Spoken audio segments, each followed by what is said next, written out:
series of streams where I am making my own web server from scratch, and I really need to get used to that intro because I'm still struggling through it. Anyway, I saved WebSockets for this evening. WebSockets is a component that we're going to use to do bi-directional, very cool communication between web servers and web clients. So it's all described in this RFC 6455, the WebSocket protocol, and I went and kind of distilled the essential parts of it down. So I should probably put a bullet point in here about what it's used for, but you would use it for things like chat rooms. It's established by upgrading an HTTP connection. There's what's called an opening handshake, and I can show you briefly what that looks like. They have an example pretty early on in the RFC. You do one of these connection upgrades, and you say upgrade WebSocket, and then you have a key, protocol list, and a version number. And if the server is compatible, it will return a 101 switching protocols with upgrade WebSocket, connection upgrade, and then it'll put into this accept this key combined with something else, which is used by the client to verify that it's talking to the server correctly and that the server is not being, it's not replaying. And the chat that's returned matches the protocols, I should say the protocols returned by the server, whatever, it will contain whatever protocols the server is willing to accept from the client's initial list that it proposed. So in this example, the client's proposing either the chat or super chat protocols, and the server saying, okay, let's use chat. So that's the opening handshake. After that happens, basically the same connection between the web client and server is used, but it's no longer exchanging HTTP messages. It's been upgraded, so to speak, to WebSockets. WebSockets are fully bidirectional. So unlike HTTP, where the server has to kind of sit there and wait for a request, either side, either the server or the client, can send a message. It becomes essentially balanced, and there's no longer a server-client role there. It's a peer-to-peer.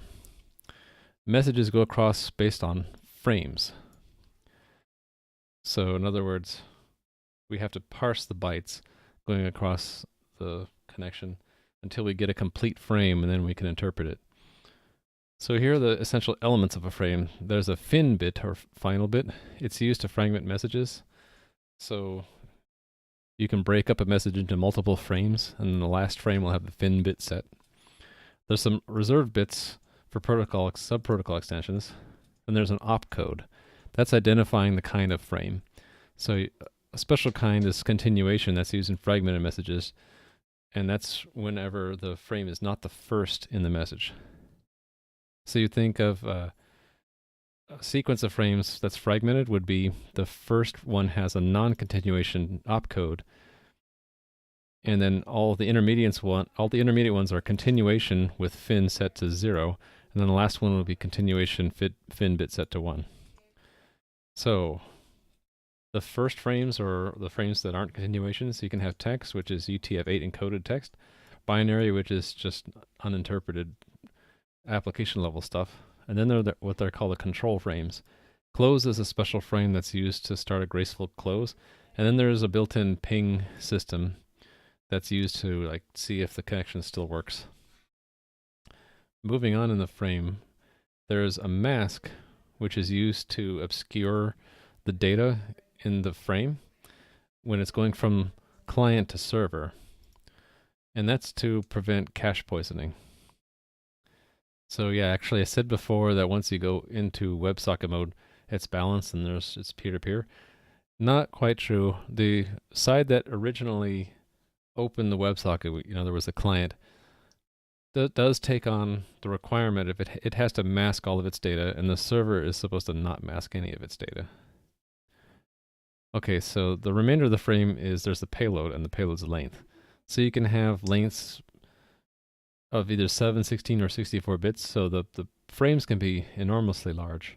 Practically speaking, you probably wouldn't have frames bigger than a few hundred kilobytes, because while you're sending a frame, you can't send any other kind of frame. So if you wanted to have pings work, for example, while sending a huge message, you'd probably want to fragment it anyway. And when you fragment the message, each fragment or frame gets its own length field. So that's basically what's in a frame. So overall, WebSockets have this graceful close procedure where either side can send a close frame, and that indicates they're not going to send anything else. And then they wait until the other side finishes their messages and then sends close back, and then both sides can let go of the WebSocket. The whole protocol itself is extensible through this concept of sub-protocols. So like we saw here, this protocol list, for example, chat and super chat might be used to identify sub-protocols. And sub-protocols can define their own kinds of opcodes and can also make use of the reserved bits. There's 4 reserved bits in the frame. So think of WebSocket state as being one of 4 states. Either opening, we're still doing the initial handshake. We either haven't sent this full request yet or we haven't received this back. There's open, where the opening handshake is done and we're doing normal messages. Then when either side sends close, we get into the closing state. You can continue, if you're not the one that sent the close, you're allowed to continue to send messages in the opposite direction. But as soon as you send close back, then both sides go to the closed state. And that only lasts as long as it takes to destroy the objects, of course. So we're going to establish a library with the principal class called WebSocket that implements all this stuff. So let's start by, let me make a directory here at the root called WebSockets. And let's copy the structure of UTF-8. WebSockets. This is library implements RFC 6455.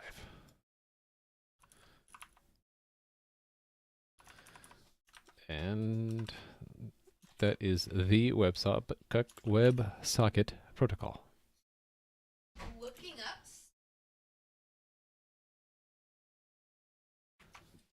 All right.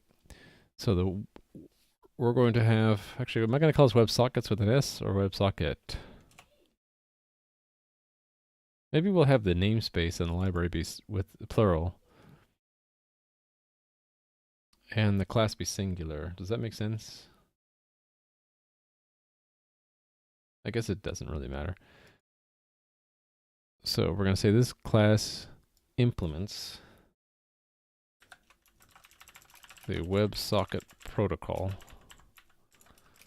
from either the client or server. Oh, I'll say in either client or server role. All right, the rest of this README is pretty much boilerplate. So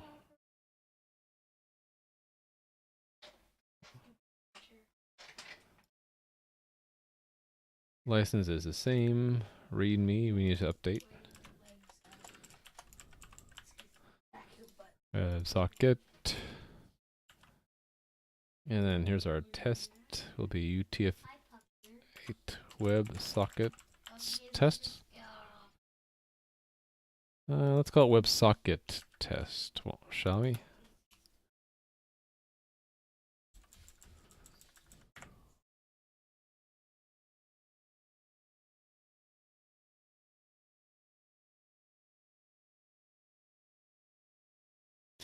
Let's call the overall thing WebSockets. I'm thinking the plural is the principal class WebSocket plus any other subordinate classes. That's why I'm deciding to make that one plural and the class itself singular. So this will be WebSocket tests.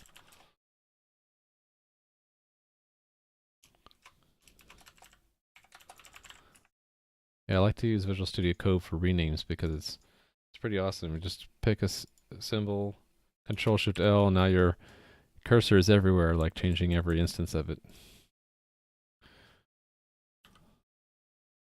So reducing this down to the minimum, we'll just have a placeholder for now, which does nothing.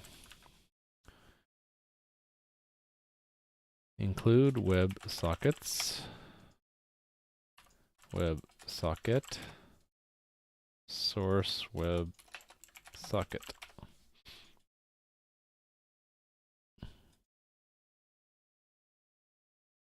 All right, gonna rename this guy WebSockets WebSocket.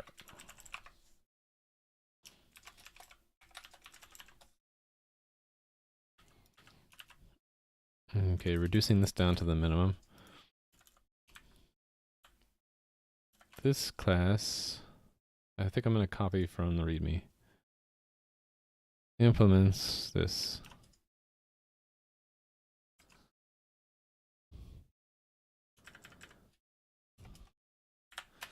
The WebSocket protocol is documented in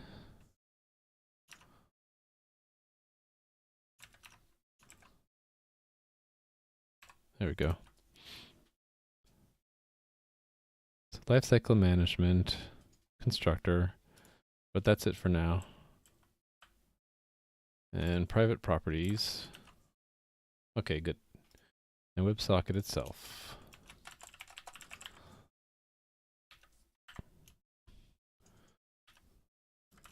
Empty that out. WebSockets. Private properties of the WebSocket instance with nothing in it. And there we go. So minimum bare bones just to get it to compile.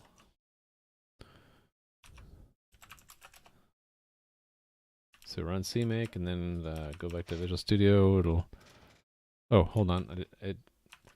My clue is it didn't ask to reload the solution. That's because our main CMake needs to add the subdirectory WebSockets.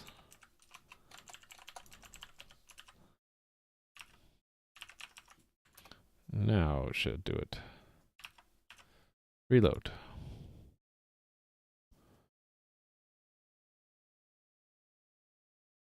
Okay, so tests, WebSockets tests. So yeah, I'm following test-driven development. We're going to be building up WebSockets from the ground up and then integrating it into our server. And to test it once we get into our server, we'll either want to make a little web app or make a web client. I haven't decided which. The web app might be interesting because you'll get to see me struggle with something like the React framework where I'm still a novice. A web client would be a little bit harder because it's generally harder to make a user interface in C++. So I don't know what if I'm probably leaning towards making a web app, a simple web app client. Okay, so how do we want to break this up? Notes.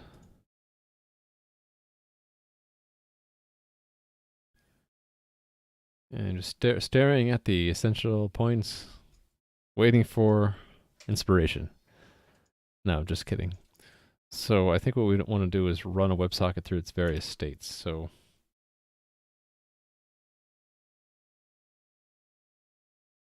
actually, one thing I'm thinking of is, do we want the WebSocket to handle the opening handshake or not?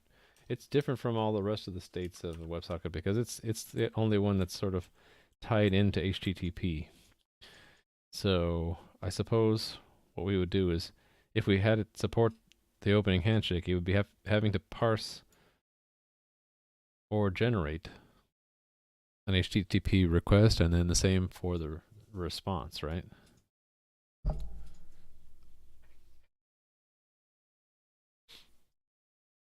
I suppose we should do that. The only complication is this this WebSocket key. I was reading this before. Requires a couple of components that I don't have set up yet, which is base64 and SHA1 or SHA1.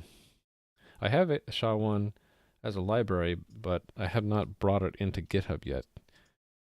Base64 I suppose we could do.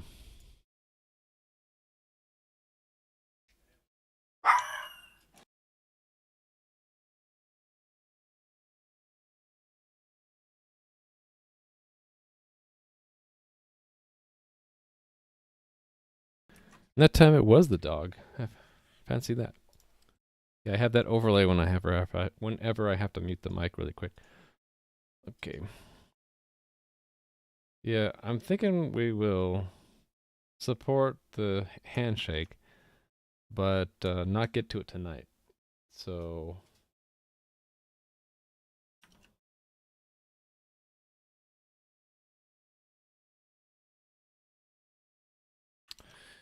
what are we doing if we're not doing the opening handshake? I guess we're going straight into normal message flow.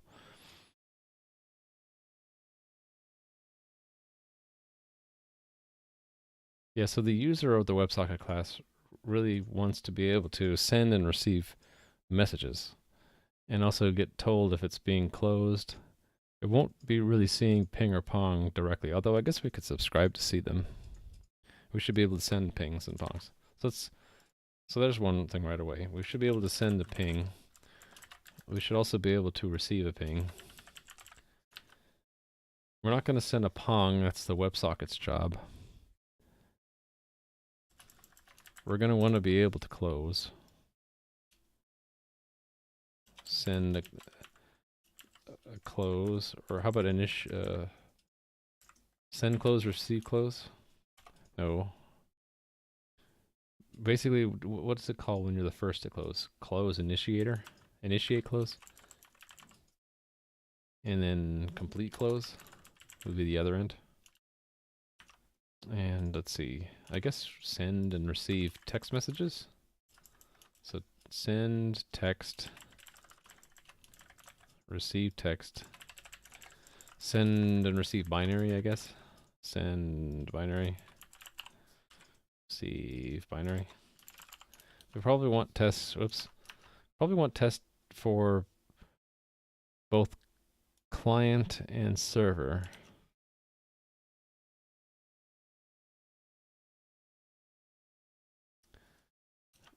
It doesn't really matter what kind of message we do when we're checking that. So let's just arbitrarily pick binary. So send binary as client.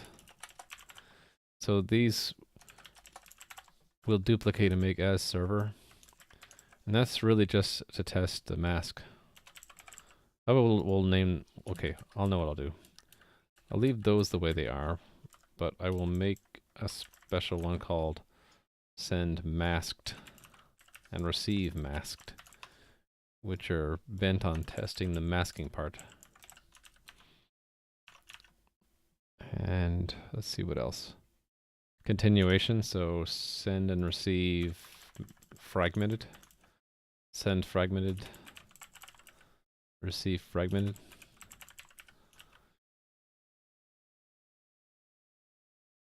And yeah, when we're sending and receiving fragmented messages, we'll probably want to play around with having like a ping or something go in the midst, because you're supposed to be able to interleave control frames with non-control frames. Did I write that here? I didn't, so let me write that in here. Control frames and non-control frames may be interleaved as long as all non-control frames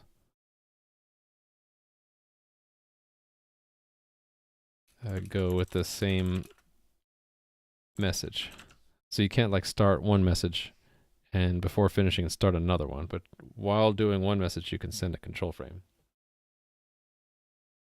That's so to make pings responsive, even if you're sending a huge message.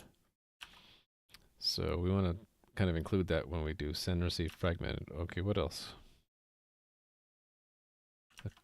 Handle close. That's probably it. I guess I'll go ahead and make a couple tests for initiate open and what's the other one? Complete open. I just can't really implement them yet because I don't have SHA-1 or base64 components yet.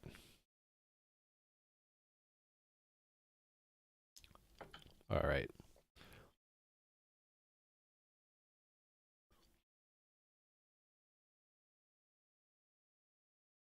So these are all positive tests.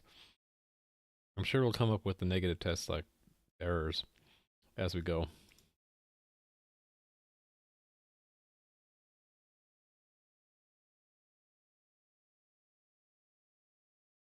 I'm just thinking if we're going to test a socket already in the open state, do we want to be able to create a socket and immediately set it to be open? Or would it make sense to have some kind of helper that does the initial handshake?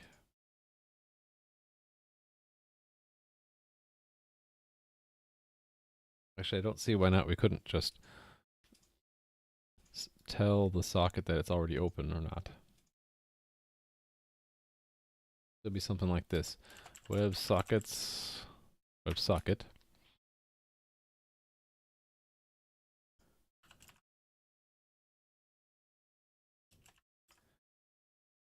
Let's just call it open.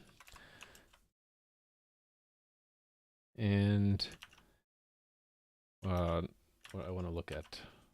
The stuff that it does when or stuff that it gets when it's opened would be protocol version, perhaps.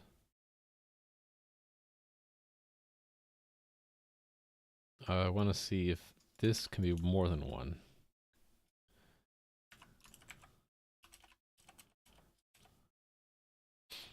Hold on a sec, I forgot to research this part. Server selects one or none of the acceptable protocols.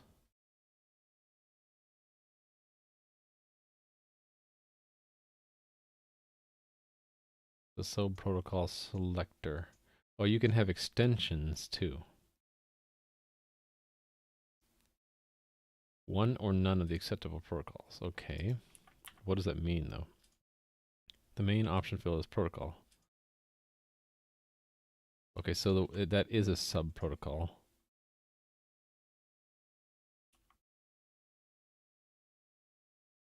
Yeah, so sub protocols are kind of left up to the user of WebSocket or extensions of WebSocket. So we'll deal with that later. We won't build it in at first, I think.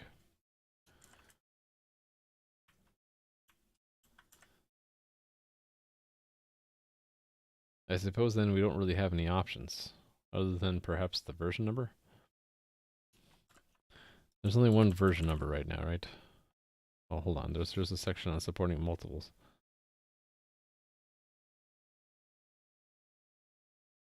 All right, you can, yeah.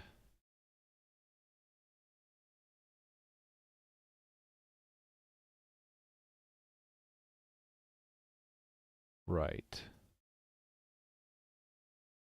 So what's the current version number? I'm curious now.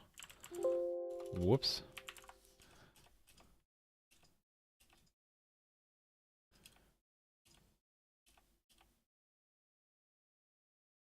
Hold on, did I miss it?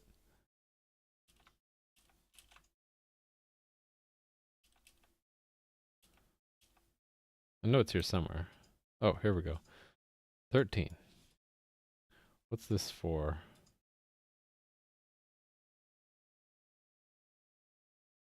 Okay, so versions 12 and previous were draft versions of the standard. You know, I'm inclined to just ignore the version number and just say it has to be 13 unless in some future date if someone revises the standard. So we'll just have open to put it into the open state. And for these ones, we'll have it start in the opening state.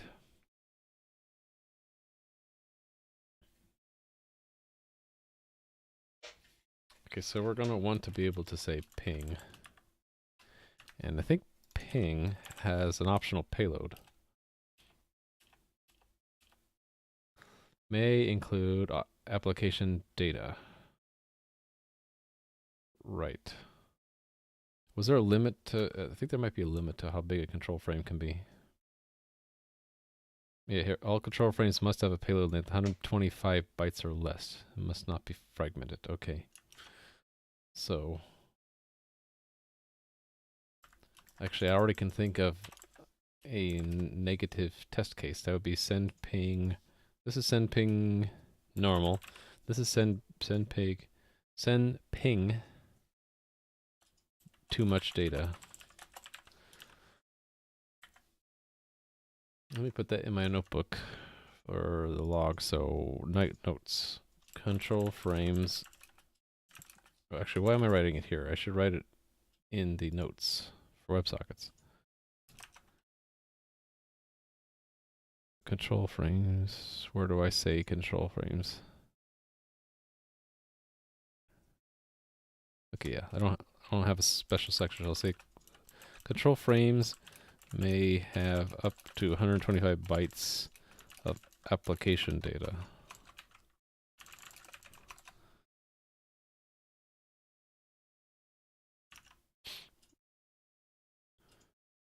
So I suppose what we'll do is we'll just say for ping we can pass in a string. I'm inclined to make the data types for both text and binary C++ strings because I think it'd just be easier to work with. So ping, let's say hello. So in order to test it, WebSocket has to actually send, or basically have a connection, right? So do we want to have it just use HTTP connection? I suppose so, because WebSocket is on top of HTTP. So hold on. That means WebSocket makefile. Oh, we need to target link libraries. Target link libraries. I'm going to steal it from another file here.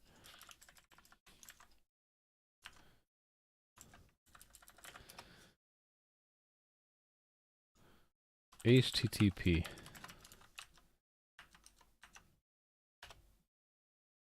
Run CMake, go back here, reload.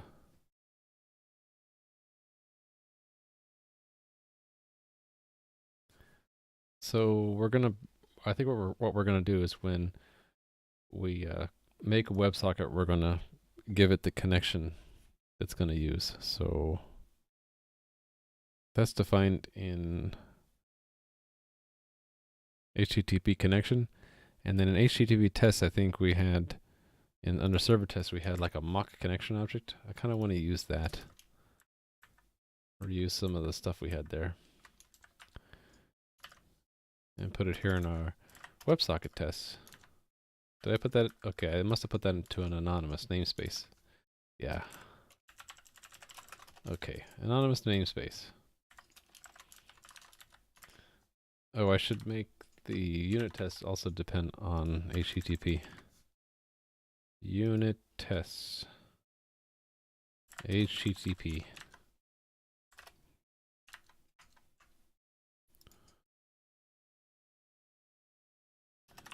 Include HTTP connection to test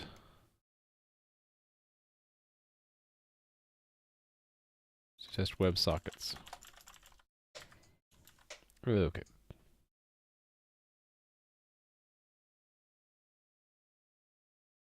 I don't think we need this anymore. Where do we actually use that? We didn't. Okay, so yeah, we don't need any of this junk. I don't even think we need that stuff. WebSockets are probably going to be all synchronous, so we probably are never going to need to have any kind of waits or mutex. Don't need this stuff. We'll have something to call when data is received.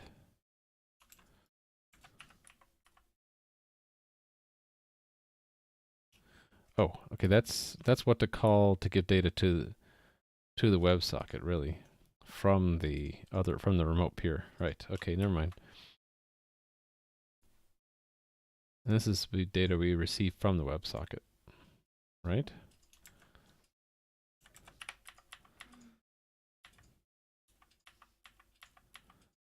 Yeah. So let me fix up these comments. This is the delegate to call whenever data is... Ooh, that's misspelled, isn't it? There. Received.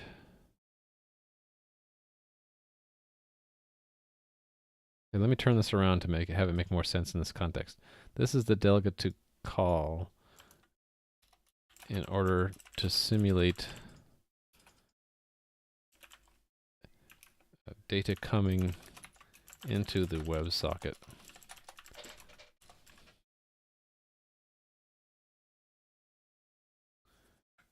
from the remote peer. This is the delegate to call. Yeah, that's fine. This holds a copy of all data. It's not received from the remote peer. It's all data sent by the WebSocket to the remote peer. So it's not data received, it's WebSocket output.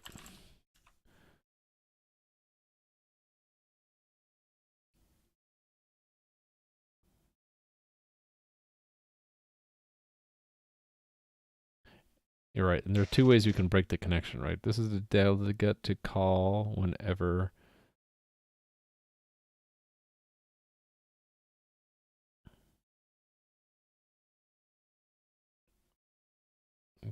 I'm trying to remember which side it is.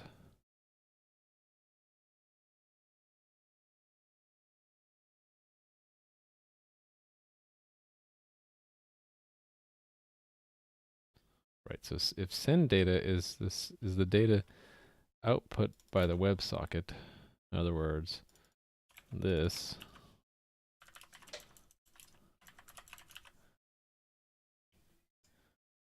then the data receipt delegate is when we want to give, right? When we want to give the, hold on, do I get this right? Yeah, I think this is how you send data into the WebSocket. So this is like in order to, all right, data coming into the, this is in order, this is the delegate to call in order to simulate closing the connection from the remote peer side.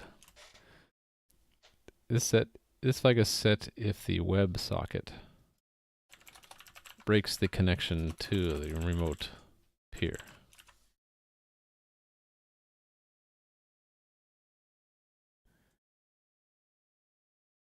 Broken by WebSocket.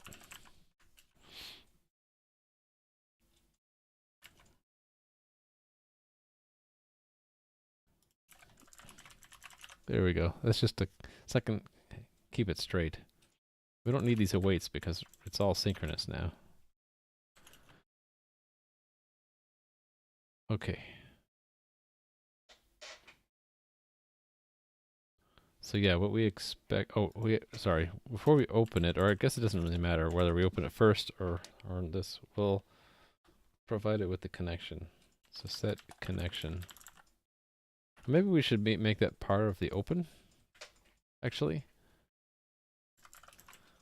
And let's make one of these guys. So it would be const auto connection is standard, and I need memory for this. Standard make shared mock connection. And we'll pass the connection to the WebSocket.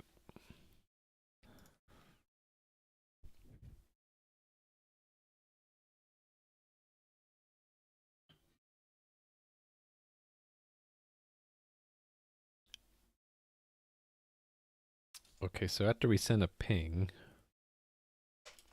let's assert that it didn't break the connection. So assert false connection broken by WebSocket.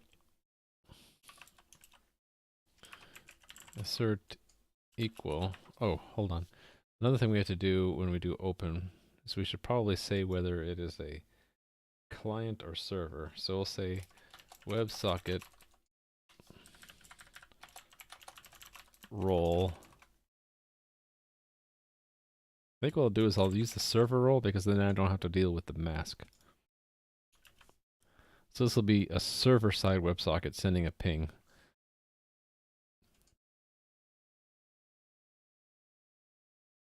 So I just need to come up with whatever a ping translates to. Connection. Data, no. WebSocket output. Let me change this. I have vector of uint8. I think I just want to make it a string, which means I need string actually.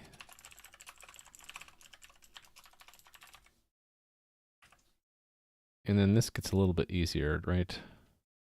Oh, actually it doesn't really. We still insert, yeah, we still have to convert between a vector and a string. So yeah, that call still works, right? Okay, so what does a ping look like? I think this had some examples in there. Single frame unmasked message. I guess we'll just look at this is pretty low level stuff, but whenever you implement a protocol, you look at a table like this. So a ping will be opcode what? Opcode 9. So it'll be, and it'll be, fin will be 1, so it'll be 89 hex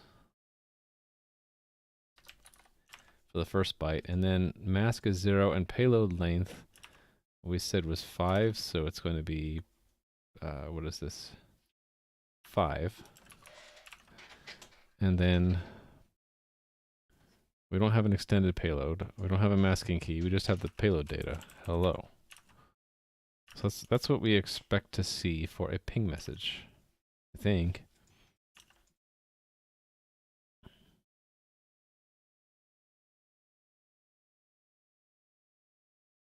And let's do the opposite. Receive ping. So here we want the role to be client because we'll be receiving a ping message. So instead of initiating it from the WebSocket side, we initiate it from the remote side. So connection, data receive delegate, and then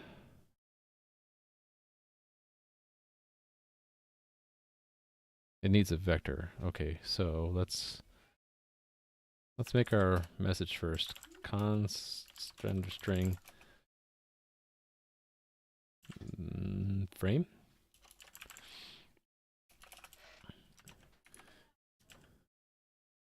Let's make it say world instead of hello. So 06, I guess. World exclamation mark. So we'll see receive frame.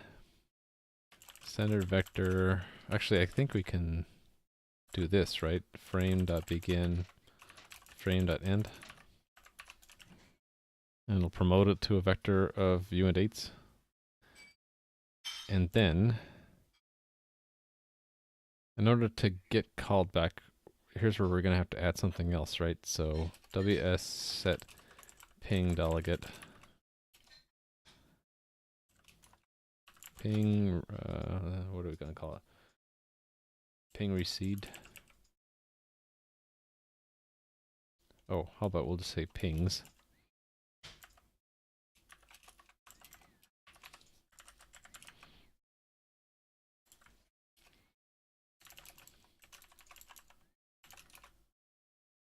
Data. And we'll make pings a vector of strings. Which means I need vector.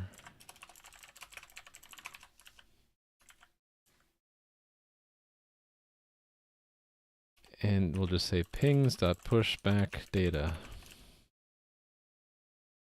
So after we receive, we'll expect, well, first of all, it's not, we'll assert that it's not going to be broken. We'll assert that we don't, actually there's two things. We want to see a pong, and we want to see it show up in pings. So assert equal,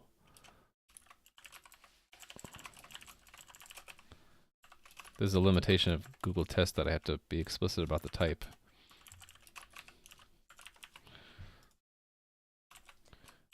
A world, right?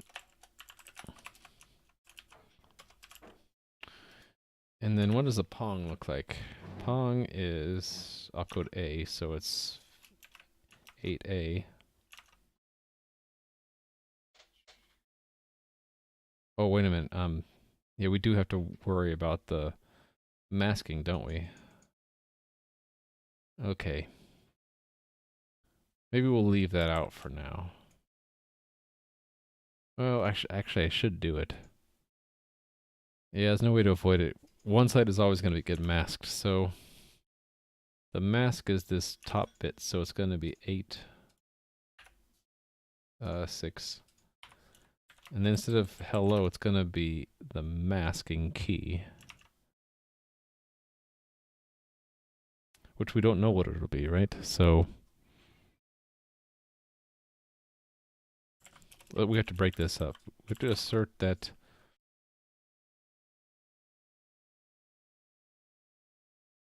less than or equal.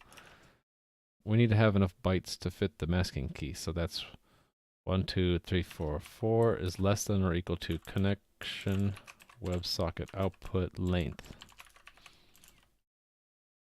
And then const auto masking key equals uint16t.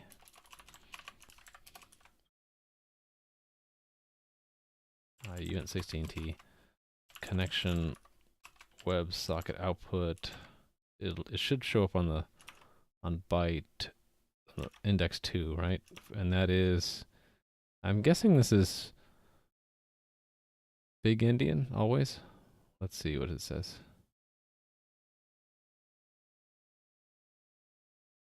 What's the 32-bit value? Okay, so it's got to be less than or equal to 6. That's going to be a 32-bit value.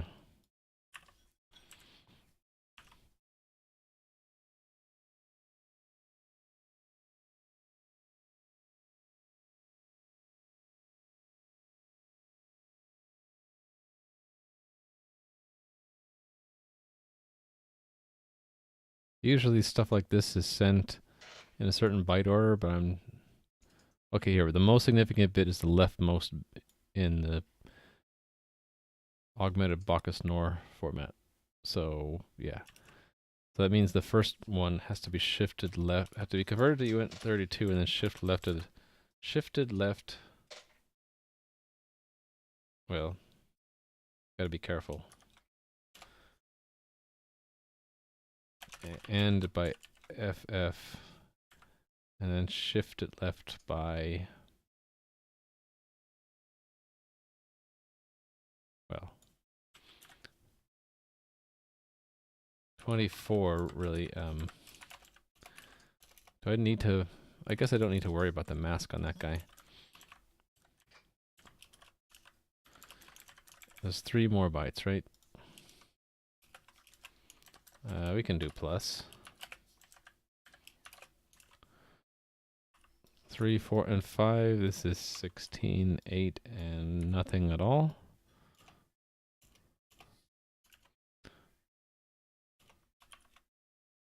I have too many parentheses. Not enough parentheses. Oh. One more on the left. Okay.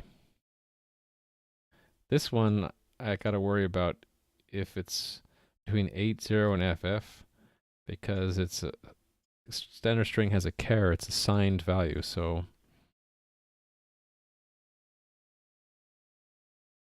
We need to think, when we shift it left by 16, we need to end it by the right mask.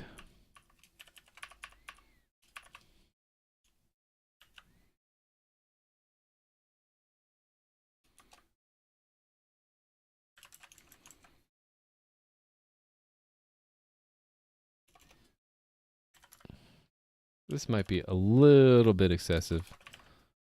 Oops, one more.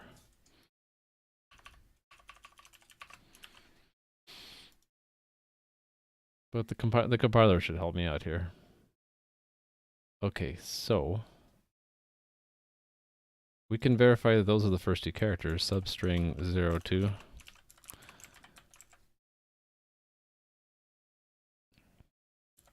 But for the rest, I think what we need to do is apply the masking algorithm.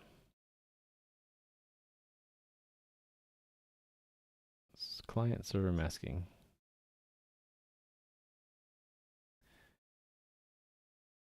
So you take the XOR of a byte of the original day with a byte of modulo 4 of the key. Okay. So it's just XOR.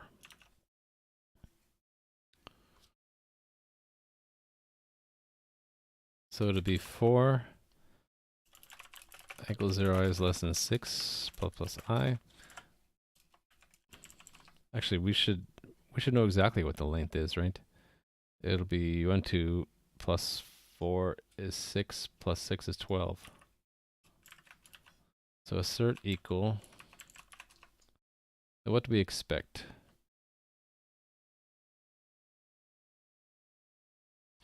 Frame 2 plus I XOR. Actually, we don't need to form this. I don't need to do all this elaborate stuff, do I? I don't even need to get the masking key out. Forget all that.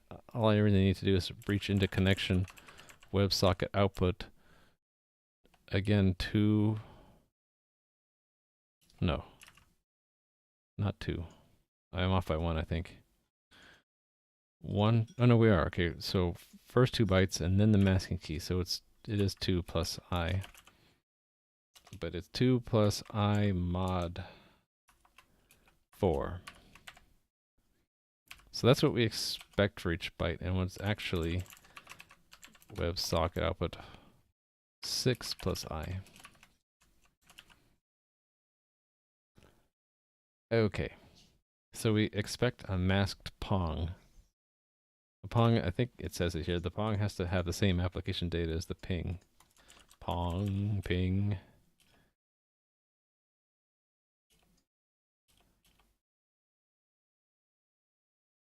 Must have identical application data as found in the ping.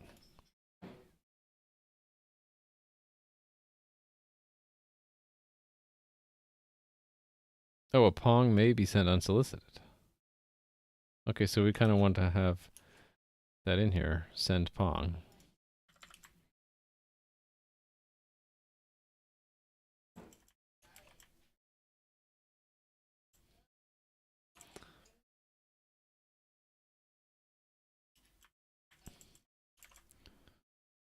So this is send pong, receive pong. We don't do anything when we receive a pong, so we don't need to expect this stuff.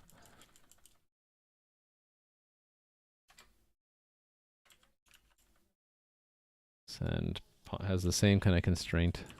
We'll fix this up in a bit. This will be O, and that's a 6 for the opcode. The opcode, oh wait, no. The opcode was in here, right? It was A for a pong. Yeah. A. 6. Oh, I forgot to do assert true.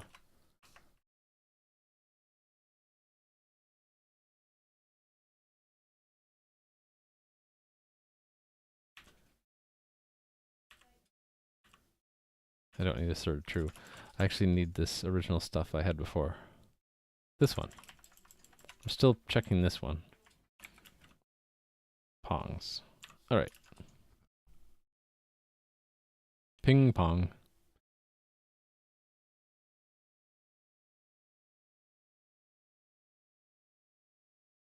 Mm-hmm.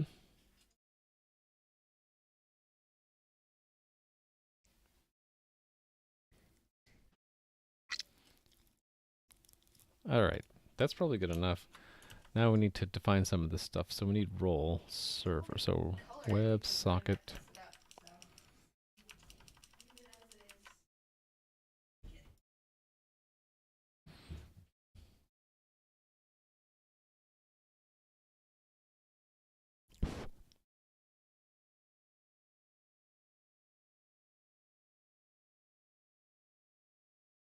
Okay, types.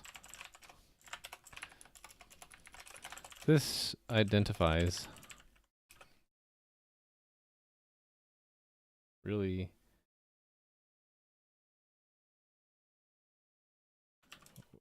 which role the local endpoint originally had when the WebSocket was established. Enum, class, role. We have client and we have server. In this role, all messages sent, the data for all messages must be masked, and all messages received must not be masked. I'm using this rather than a boolean because I think a boolean is harder to read and understand. Must not be masked, and all messages received must be masked. Okay, so that got taken away. Now we need open.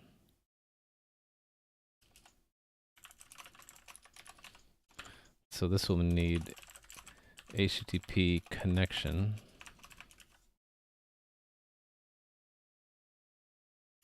And memory. Oh, we already had memory.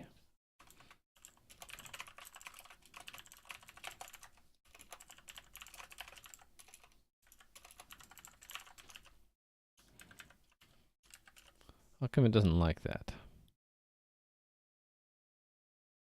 Did I miss a comment end?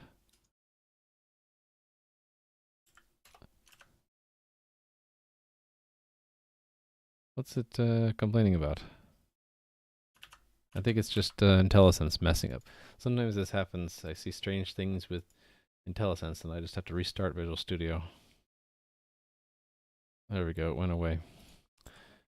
And roll, right? Roll.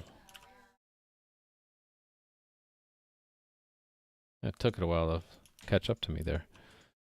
Okay, we need ping, set ping delegate, pong, set pong delegate.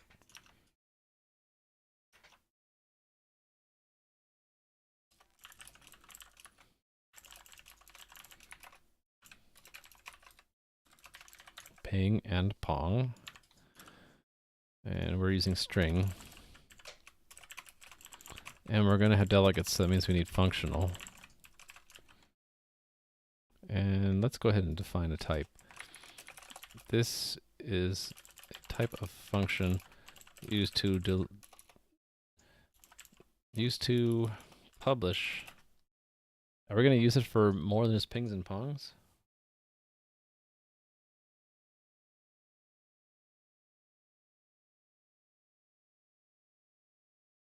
I suppose so.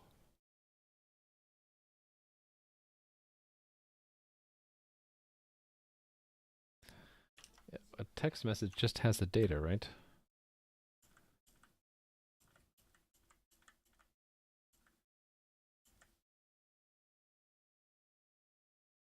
And where is UTF coming here?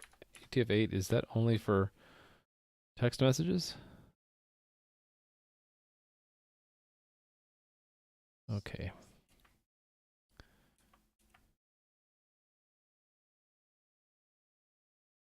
Okay, it comes up in close frames as well.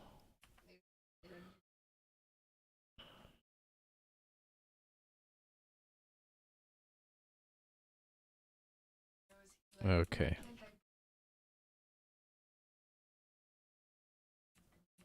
All right. I get it. So this is the type of function used to publish messages received by the WebSocket.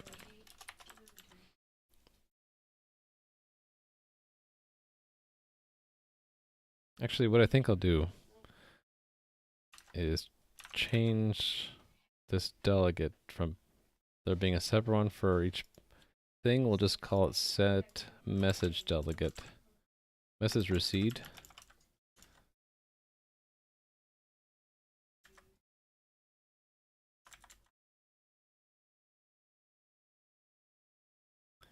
And it'll be two things. It'll be an opcode. Well, hold on. I sort of don't want to expose the internal workings of a WebSocket to an app. So, maybe it's better to keep it the way it was.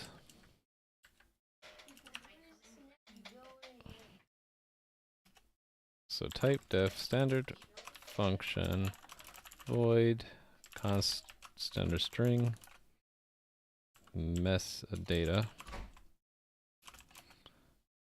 message receipt. We'll have one type, but we'll just use it in a couple places.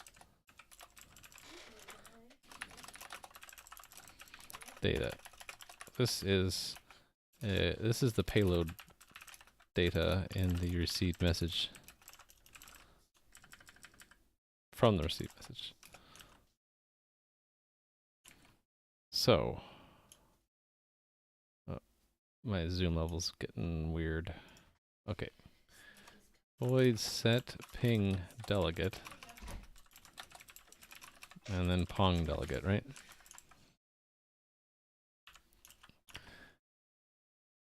Okay, and our unit tests now compile, hopefully. So, we just need to document these and implement them. This method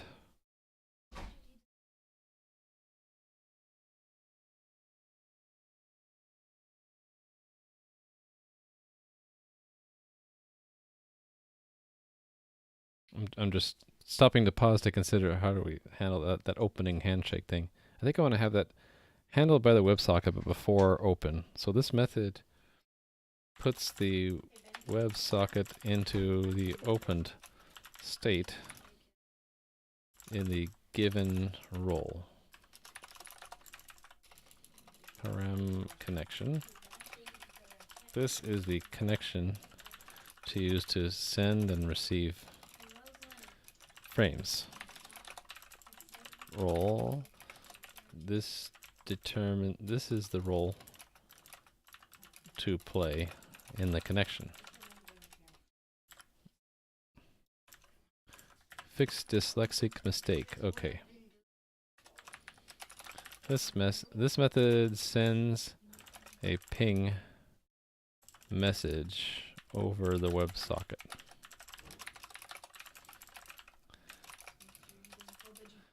Let's make this be optional. This is the optional data to include with the message.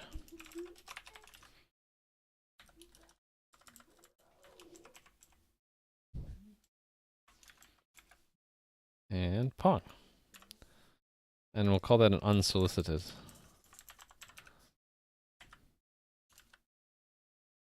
Because we'll have the WebSocket automatically send pongs in response to pings, but we'll let the user send an unsolicited pong if they want to.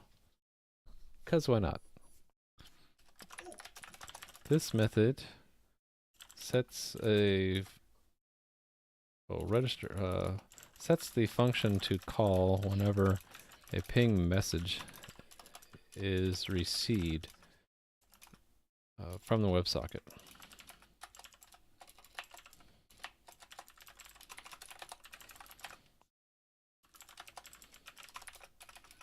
This is the function. Yeah, like this. And similarly, This method sets the function call whenever a pong message is received from the WebSocket. Okay. So in WebSocket.cpp, we will put these methods.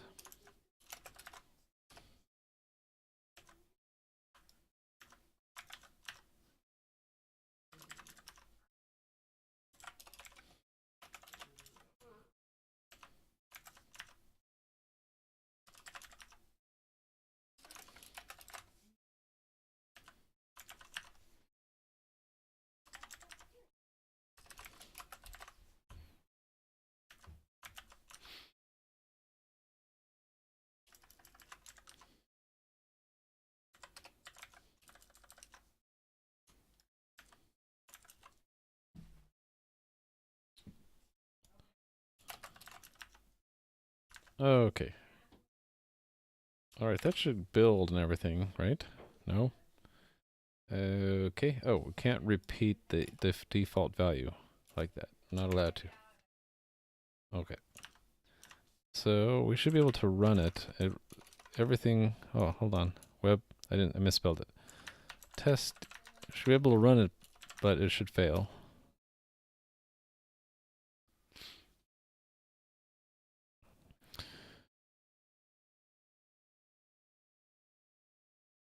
Yeah. So it's gonna all fail because we don't really implement anything. So in order to implement this, we'll need to save this stuff, right?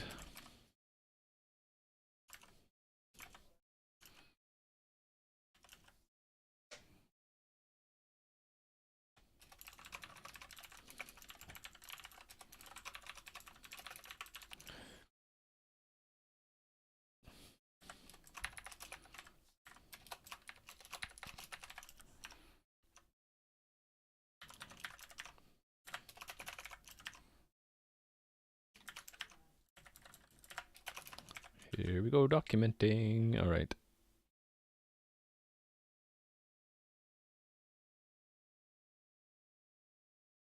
Well, let's do a sanity check at the front. Or do we even need to bother? I don't even think I'm gonna bother. I was gonna check if connection is set, but why bother? So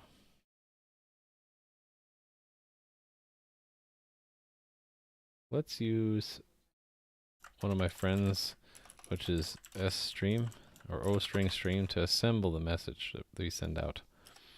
Standard O-string stream message. In the end, we're going to do input connection send data. Oh, actually, okay, so it really wants a vector of ints, so never mind. Not using our friend after all. We're using vector and standard integer. Oh, that reminds me. In the test I used size t, which is from standard def. Okay.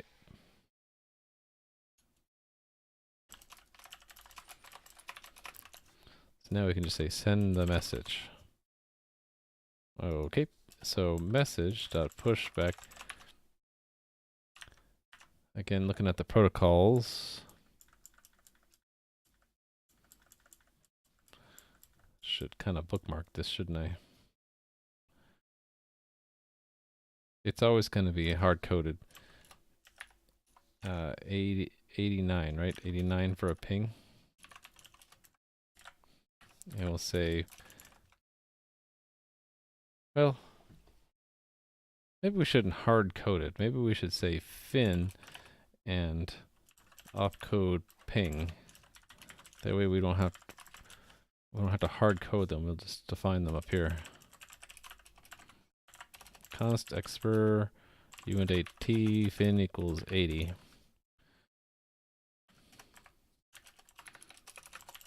This is the bit to set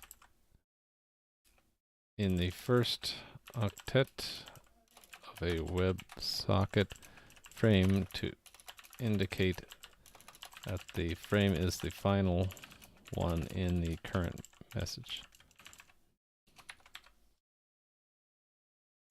That's what it says, right? is the final fragment in a message. A message. Const expr unit at opcode ping.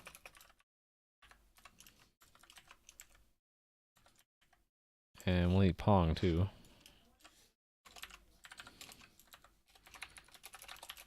This is the opcode for a ping frame.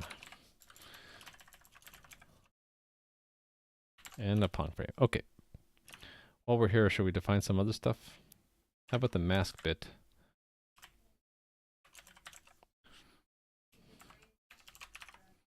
Mask is also 80. This is the bit to set in the second octet of a WebSocket frame to indicate that the payload of the frame is masked, and that a masking key is included.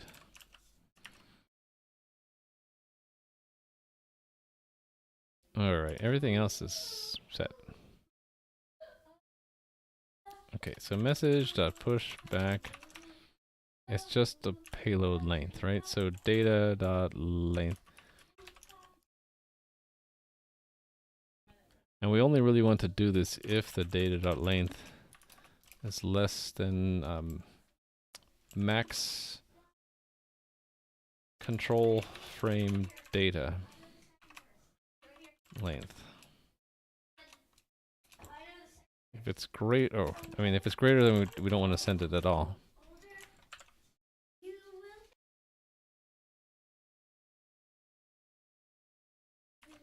Const expr size t. I thought it was 125. Am I right? Yep, 125 frames or less. This is the maximum length of a frame payload, of a control frame payload. Alright. Push back the length, convert it to an uint 8, of course.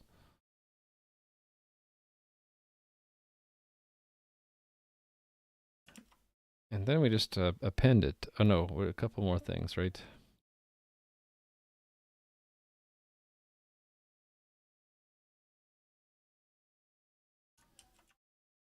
I think what we'll do is we'll make a helper method called append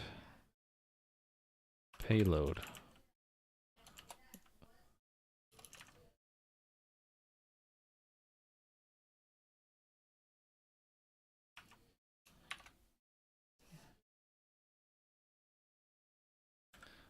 Append mask and payload for the message with the data.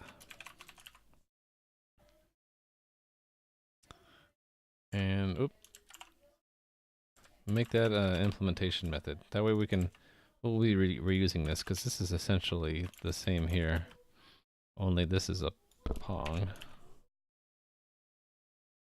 We'll just need to define this. Okay, these are properties. Methods follow.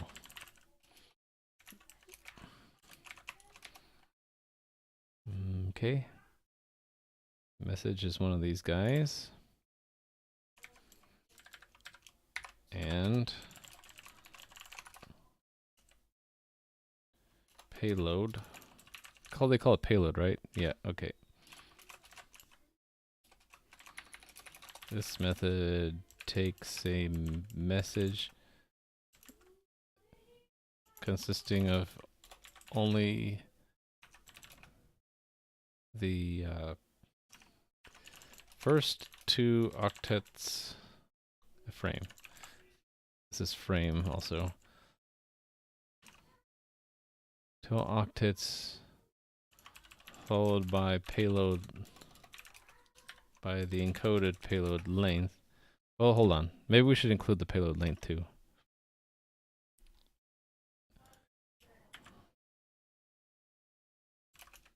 So it would be append. Yeah, okay, we'll include the length.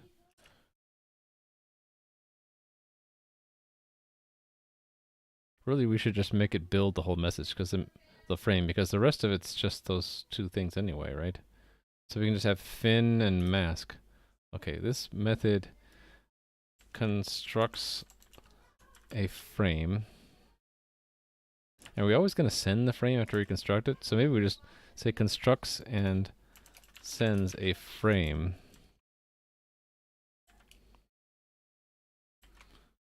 Constructs and sends a frame from the WebSocket. So this will be send frame. So we'll make that internal instead. Instead we'll have a bool fin unit 8 opcode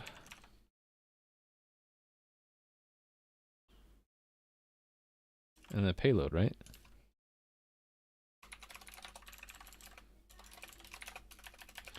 This indicates whether or not to set the fin bit in the frame.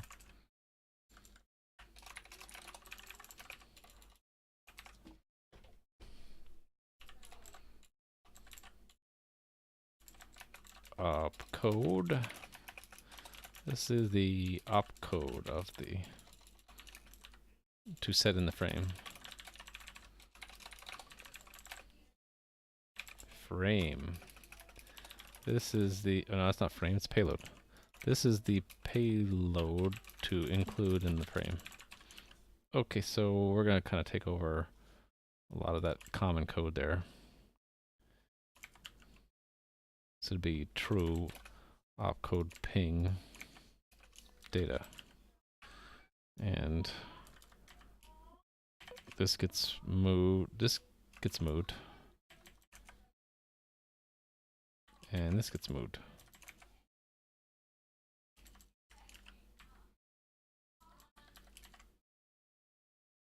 Yeah, so it's very simple actually.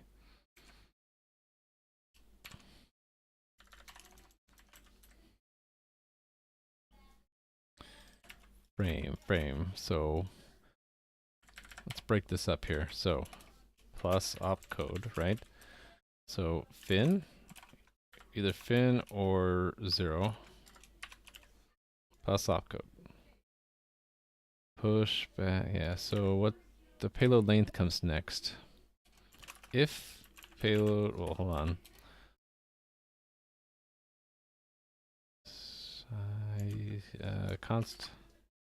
We can load them. If payload length. Let's do from small to big. So if it's less than 126, else if payload length is less than what can fit in 16 bits, so that's 655356. Else it's gonna be 64-bit length, right? Yeah. So here it's simply that. Here we push back a special code, 7F, I think.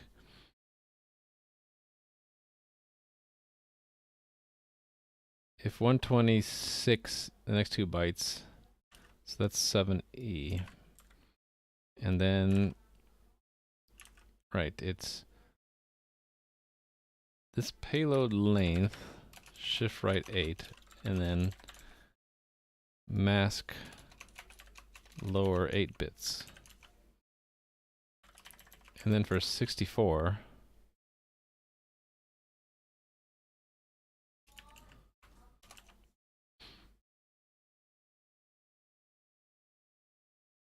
I guess I'll just, yeah, so first one's 24. Next one is,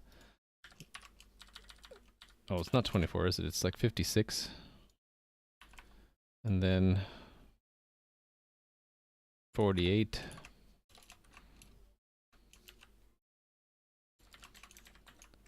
One, two, three, four. So then it's 40, and then 32, and then 24, and then 16, and then 8, and then none at all.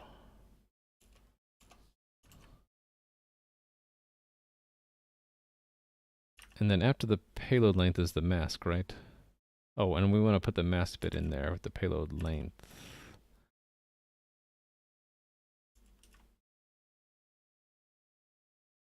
Right, so const uint8 t mask equals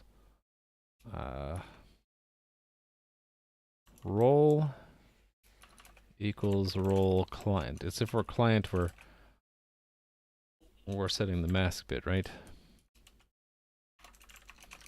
It's otherwise 0. The mask is always included with that first byte.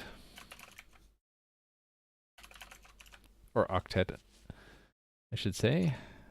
Okay, and then after then we have the masking key. If role equals client, or it's better to say if mask is not equal to 0. I know what we'll do. Let's form. Oh, hold on. It'd be more efficient to do this in 2 steps, right? If we're not masking, by the way, this should be just connection, and that should be frame. We'll do frame.insert, frame.end, payload, payload.begin, payload.end. And that returns something, so I don't need that. Okay, so this is where it gets a little bit complicated. I think for now, I will hardcode the mask. It actually says what you have to do to make the masking key. It says the client must pick a fresh masking key from the set of allowed 32-bit values, and it needs to be unpredictable. It must be derived from a strong source of entropy. So, in my experience, the only way to get a masking key derived from strong source of entropy is to use, I think it's urandom in Linux or cryptorandom in Windows. So it makes me want to add something to system abstractions library that we can call so that it's cross-platform. So I don't have that yet. So right now we'll make a to-do. Need to pick one at random from a strong source of entropy. We'll just make that a note as a to-do thing. And I'm going to make another note in my notebook. Note. Need to add a strong entropy random number generator to system abstractions. Also, I need to add base 64. We'll need to develop base 64 implementation, and need to bring in. I already have one, SHA1 implementation. I already have one. I just don't have it in my GitHub yet. So we'll need that for the opening handshake as well. Or these two we need for the opening handshake. This one we need right here. So for now, I'm going to pick masking key of dead beef. That's such an awesome masking key, isn't it? Okay, so for size t, I equals 0 to payload length. We'll apply the mask and store it. So it'll be frame pushback payload I XOR masking key. Hold on. Really, it'd be more convenient to make it 4 characters long.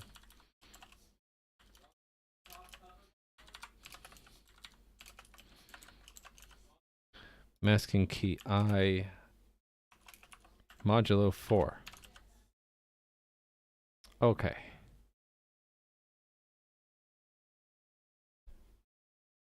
Okay, so let's fill this in.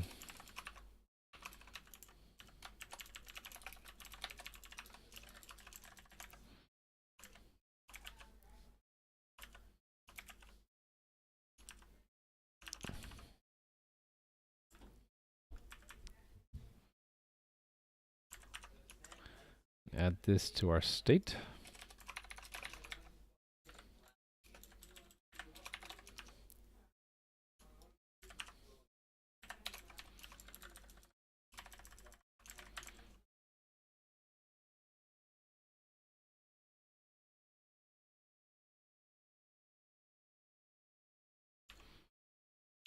This should really be by, right? Received by the WebSocket.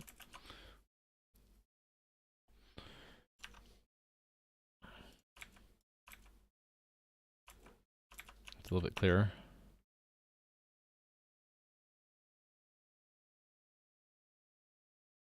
How's my stream health? Doing good? Doing okay? It says excellent. Alright.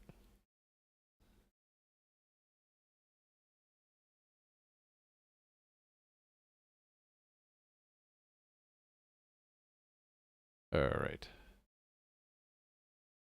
Just checking out my stream stats. So,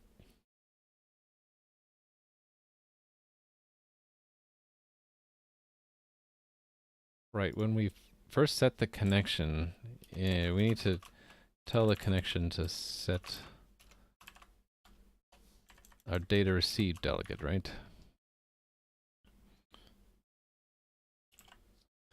And what's the type of that delegate? It's just like it receives a message, right? How come I can't find it? That's not right at all. I think my IntelliSense is screwed up. Okay. Go to that. Okay, here it is. Data. Actually, why is this passed by value? Shouldn't that be passed by a reference? Yeah, why is that passed by value? That's very inefficient. I wonder if I do that, will it break anything? It shouldn't. Actually, it's going to break a lot of... It's going to break some places, isn't it? But I do want to do that. I don't know why I didn't notice that before. Oh, and this is the same thing. That should be const... That should also be a... Wonder why I didn't notice that before. Okay, well, whatever. Okay, so...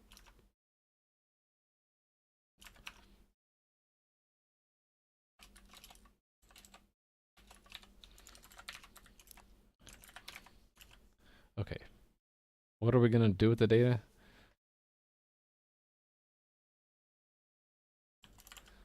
Let's just push it off to another function. We'll call it impl receive data.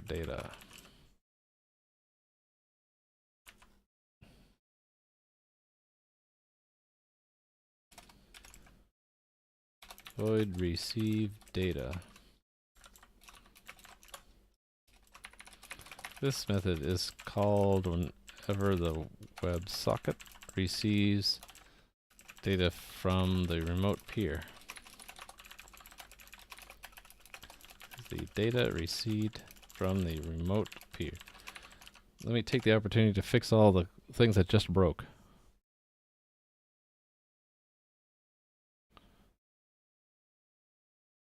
Hopefully not too many. Let me put that in my clipboard. Undoubtedly, I'm going to be pasting that in a lot of places. Yeah, like right here. And right here. Alright. Maybe not a whole lot of places, actually. Huh, okay. It's not too bad. Let's see. Let's see if everything works except for I expect my WebSocket test still fail. Yeah. Alright, not bad.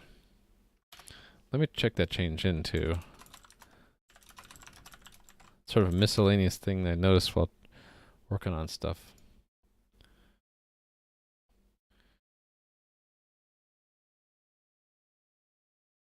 Now pass data by const reference, not value.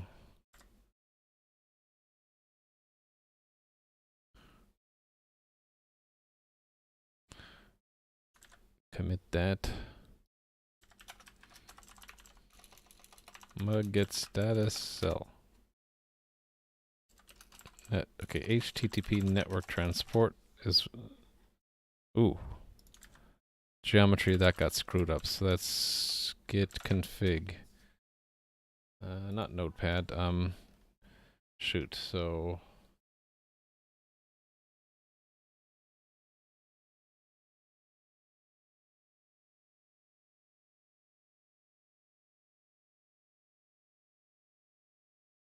config. Yeah, I've switched my monitors around since I ran git GUI on that particular guy. So it was putting the window way off screen. Oh, shoot. I wanted to copy paste the message I used here. Amend, copy, quit, git GUI, paste. All right.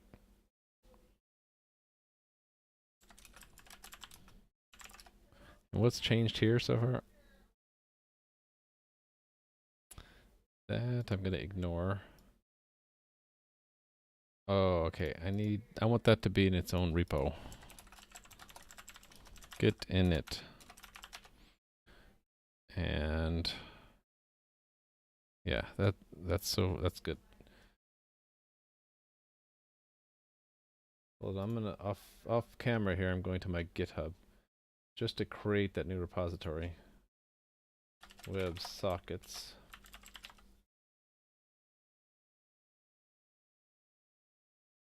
Okay, so now I can say git remote add origin git at. Is it just git at GitHub? Yeah, github.com, Rimo 8354, websockets.git.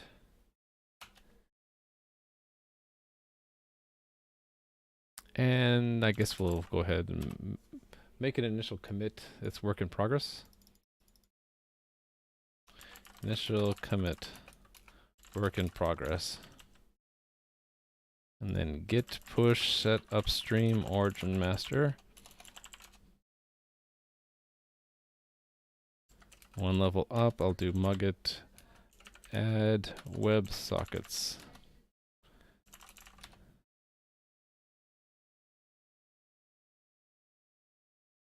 Okay, I think that's all.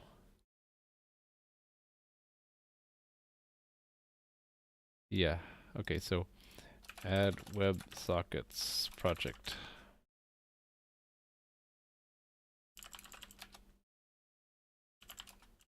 What's that untracked file it's complaining about? What's it? Git reset hard gets rid of it? No, git clean.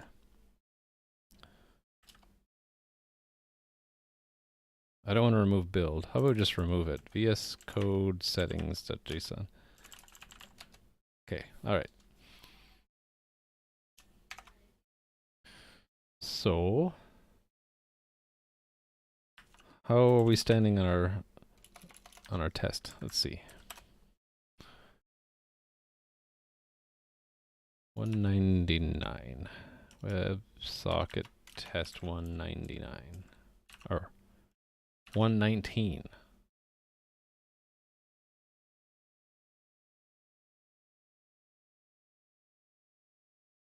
Ah, yeah. So we didn't call the... So yeah, so send ping is succeeding now. Now it's the receive ping that is broken because we're not yet parsing incoming messages. So let's do that. That's in WebSockets CPP in this received data. So the data can come in and be bits and pieces that we need to reassemble into frames, right? So what we'll have is a reassembly buffer. We could put it here. So standard vector unit8t reassembly buffer. This is where we put data received before it's been reassembled into frames. So the first thing we'll do here is we'll just dump it in. So reassembly buffer, insert into the back, reassembly end, data begin, data end.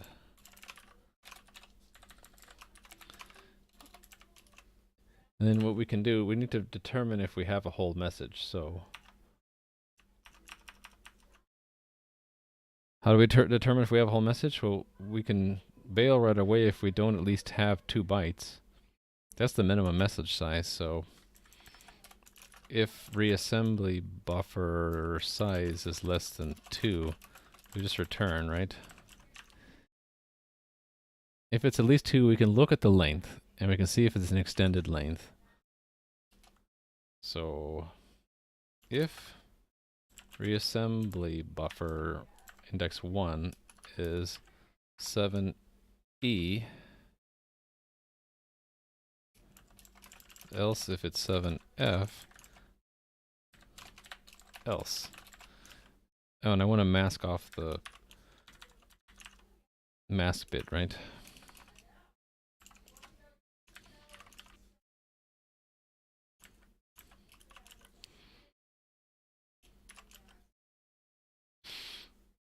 So let's make it here size t length. So not enough parentheses, I guess. No, right, yeah, right there. Length is size t, reassembly buffer and mask.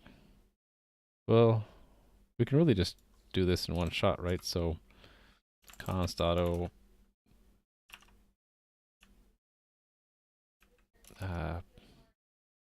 payload or length first octet. Then we don't have to repeat ourselves here and here and here. If it's this, then we'll bail if we don't have at least, what, 4 bytes?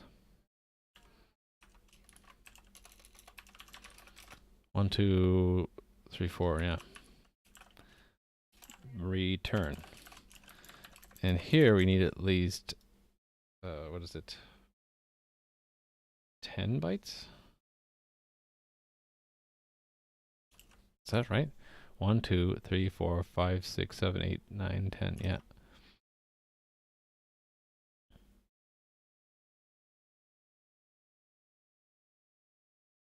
Then we'll have the length. And then we need to make, we should return early if we haven't received the whole frame, right? So if reassembly buffer dot size is less than, oh, we should also count. Let's divide this payload header length and payload length.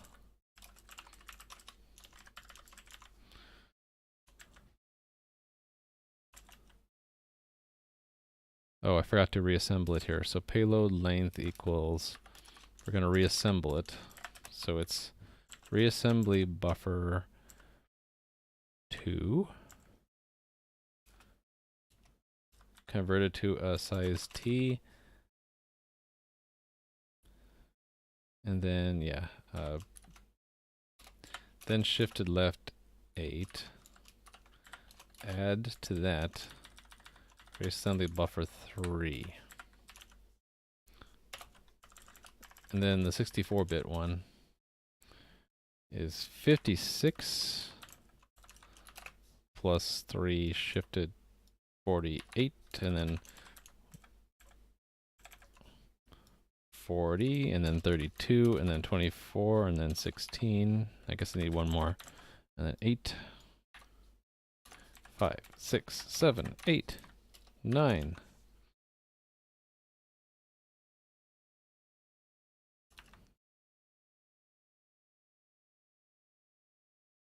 Yes, okay. And we also know the header length. So in this case, the header length is 1, 2, 3, 4, right? At least 4. Here it's 10. Oh, okay. To avoid being repetitive, we can actually just do this.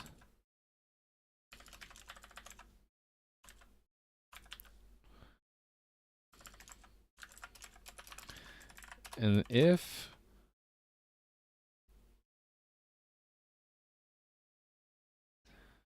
role equals role server, if we're the server, we're going to expect a mask, right? Header length plus equals 4.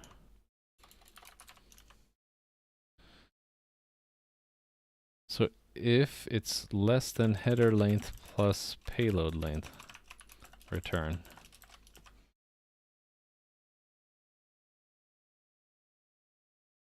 So we'll do a little bit of redundant work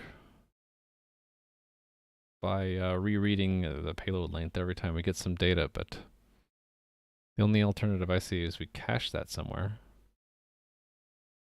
and then have some conditional logic saying if we've already reassembled the length, then use the cache. Maybe I'll just keep it like this, keep it simple. So if we reach beyond this point, then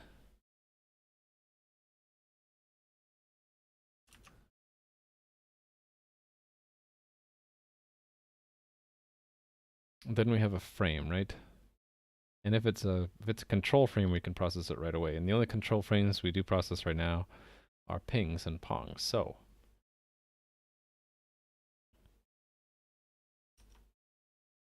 we'll say if opcode, oh, we should get the opcode out, right? Const int at opcode equals reassembly buffer 0.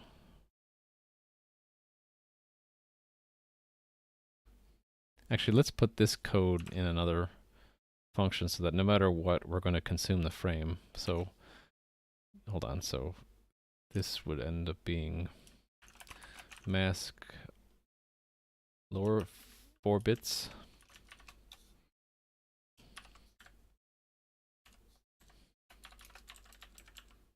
Actually, let's move this code. So,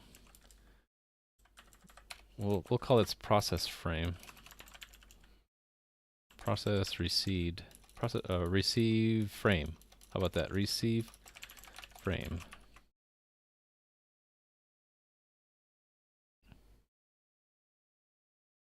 And we'll go ahead and we'll give it the size. So header size, header length, payload length.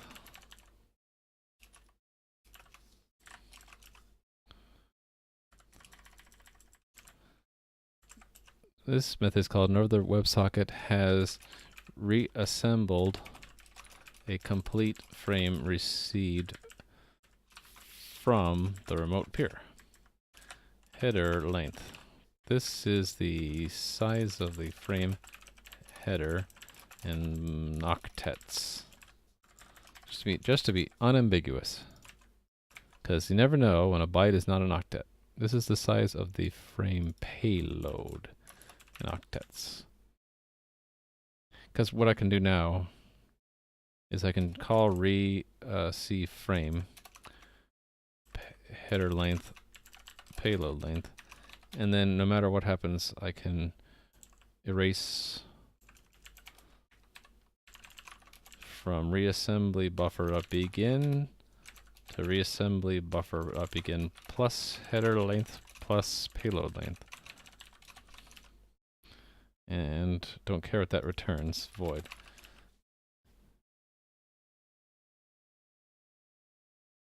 And we should do that in a loop, I think. Let's do this in a loop. Infinite loop. It'll break out whenever we don't have a complete frame anymore.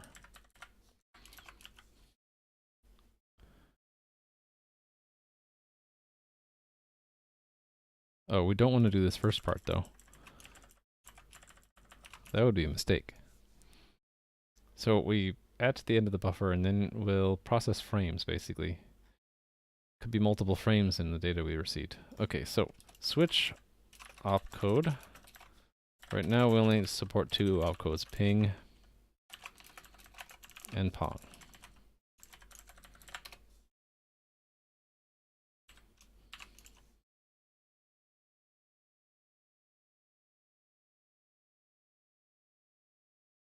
Should we bother unmasking the data? I suppose we should. So if role equals role server, else, and here we'll put standard string data. Let's do the easier one. So if we're the client role, we're going to receive it unmasked. So data.assign reassembly buffer.begin plus header length. And there's no masking key, right? So reassembly buffer.begin header length plus payload length.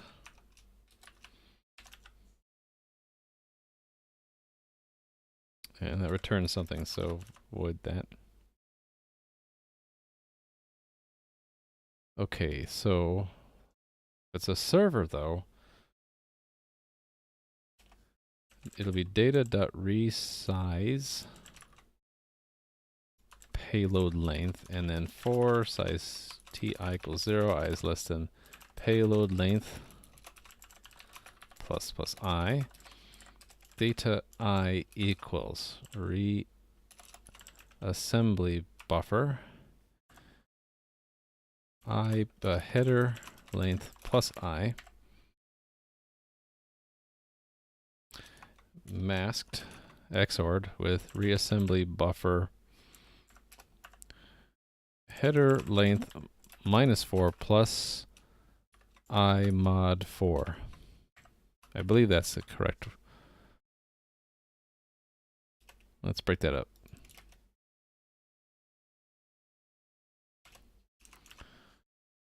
Because the mask starts right after the well, the payload data, the header length includes the mask, so that goes back to the beginning of the mask, and then we're going from 0 to 3 and cycling back.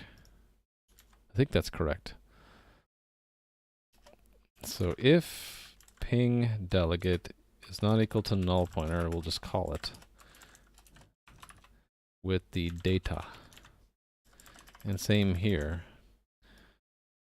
And in the case of a ping, we will also construct a pong. So it's basically this send frame pong, right?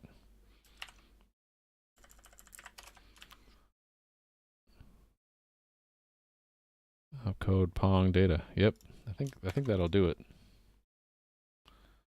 See if it passes our test now. Okay, receive ping is not quite matching. The length is not correct. Oh, I think that's an error in the test. Because this is a client, it should send out a masked output, so that will be 6, 7, 8, 9, 10. No, it should be masked. Oh, did we not do the masking correctly? It didn't output the mask, so that's in send frame, isn't it?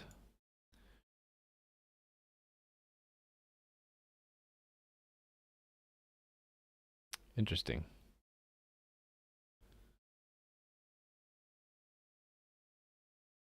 It should have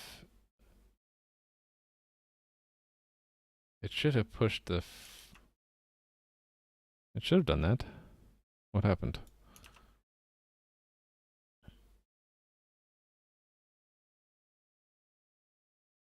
Oh, let's see what happens if I put it breakpoint here. That's where we expect the pong to be sent out masked, correct? Oh, I don't have the right test set up. WebSockets tests. Okay, go. Data's world. All right, so stepping in. Mask is 128 because we are a client.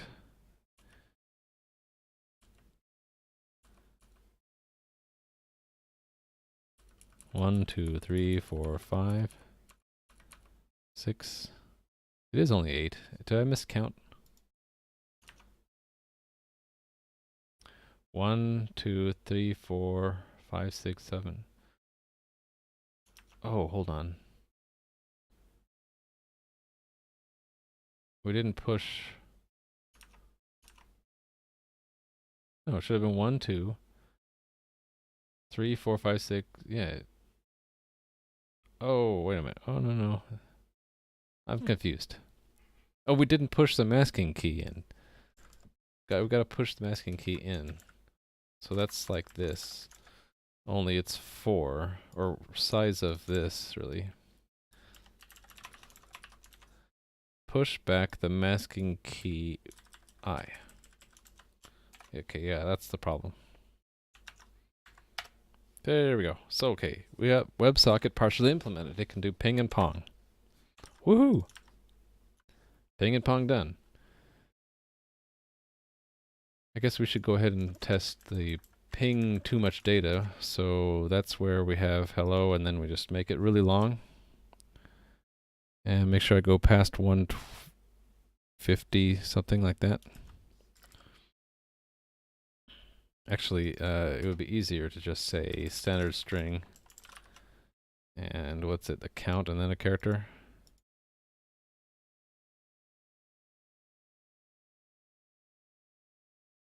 Count and then character. So 126 X's would be no output.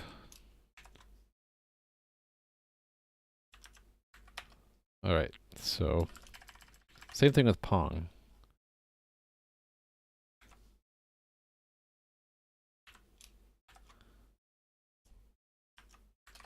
There we go. Alright.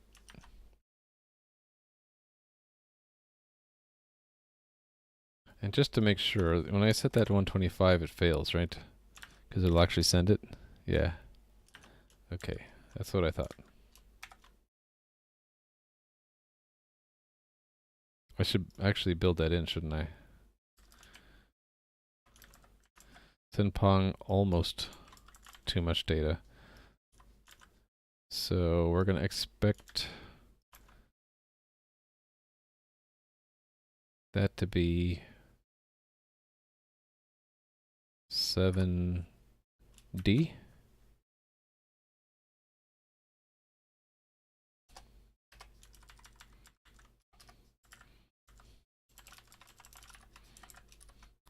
Plus a bunch of 125 X's, right?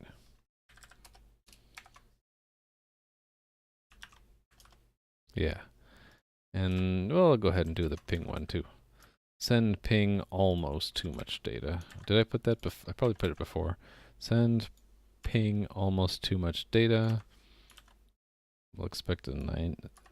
That and yep.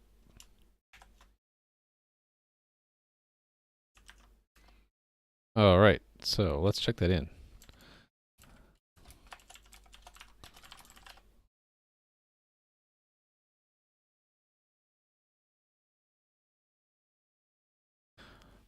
Oh, we do have a problem, right? If we receive a control frame that's bad, we should handle that too.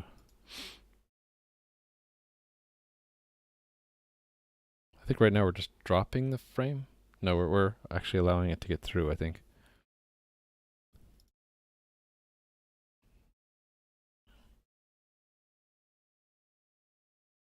So, get ping pong working. Ping pong. We love ping pong.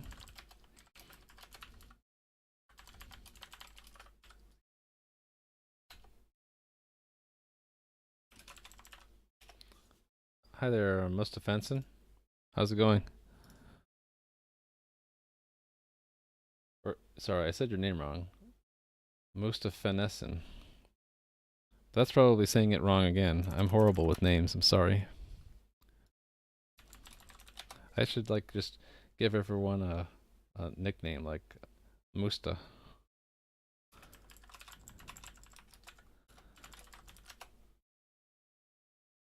So yeah, it's been pretty quiet tonight. I've been working on WebSockets. I actually have it working with for ping and pong, but that's about it. We haven't done the handshaking like to open a WebSocket or close it, and we haven't done normal messages or fragmented messages or any of that. So yeah, ping and pong were relatively simple.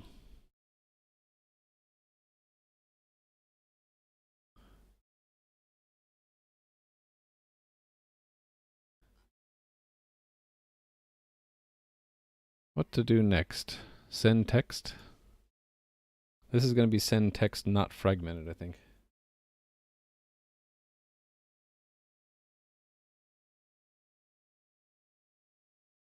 Yeah, WebSocket has a ping and pong built into it for keep alive. I'm not sure if many websites use it, but I think it's built into the WebSocket test. I should actually show that. If you like Google WebSockets, the guys that developed it, it's websocket.org, Kazing, I guess, developed it. They have like a built-in demo. Where is it? Echo test, yeah. And what's neat is I think, yeah, if you do this with Chrome and then you turn on the developer tools,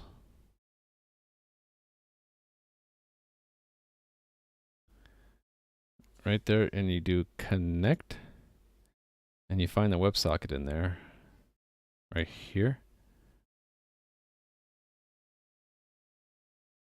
You can say like send, and it'll actually show. Okay, I need to make the window bigger. There it is. So you can actually see individual messages that are sent. Test. So these are the WebSocket messages. Can I wonder if I can show it in RAW. This shows it to me parsed. I don't know if you can see it in RAW format though.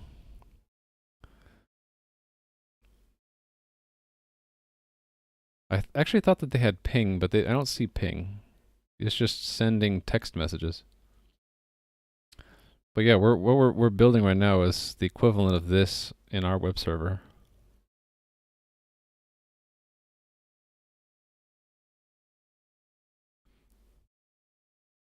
Yeah, so all the WebSocket.org thing does is echoes it back, which is sort of interesting to an extent, but what we really want is something more intelligent. Like maybe two people connected to the server, and whenever one sends a message, the other person gets it, right? That would be the definition of a chat room, right?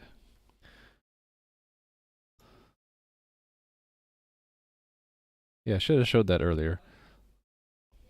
So let's implement text. It's actually not too much different from sending a ping, is it? Only it's not a control frame. Send text.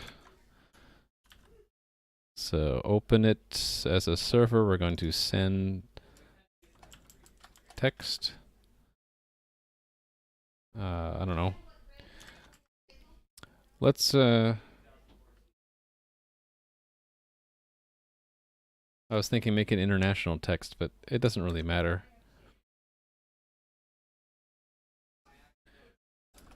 I'll do hello world. Why not? So the only difference is the opcode will be 1 instead of 5. I mean a 9, right? The length is whatever this length is. 1, 2, 3, 4, 5, 6, 7, 8, 9, 10, 13. 13 is D. Yeah. Hello, comma, space world. So let's make our send text. WebSocket. Void. Send text. And there's no default. We actually want the non-default. We want it to be specified. Oh, I should make the tests Yeah, for ping while we're at it, we should call the variant of ping that has no argument. Let's do that. And let's zero this out before we send it, and then we will, if we don't send any argument, it'll still send something, but it'll be a 2-byte message like that. And same thing with pong. Or should I make that a separate? We should probably make that a separate test. No reason for it to be the same test.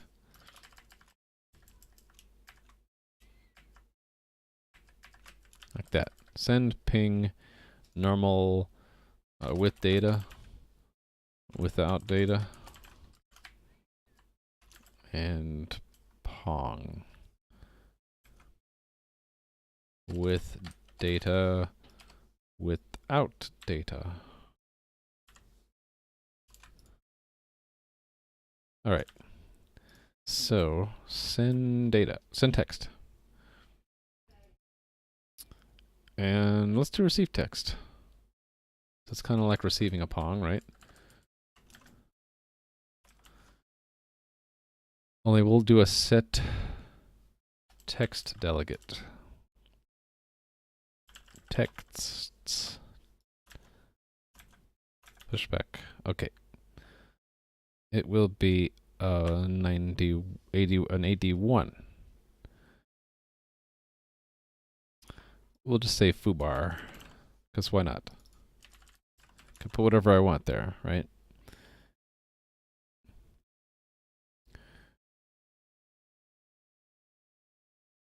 Texts. So yeah, we'll need to set this delegate.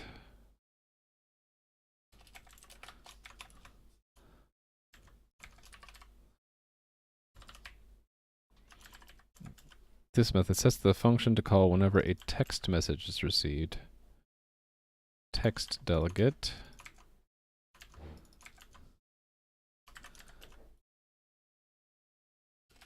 You can see so far WebSockets pretty simple. It's only going to get a little bit more complicated when we add fragmentation.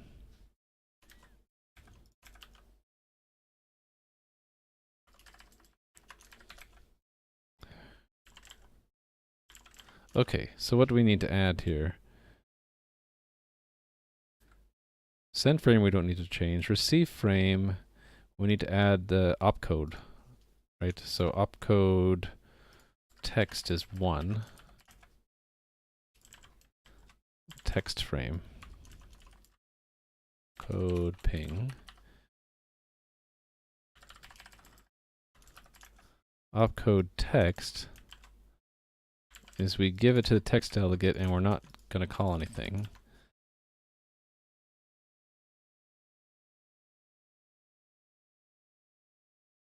Oh, and we did not implement text, did we? Or send text.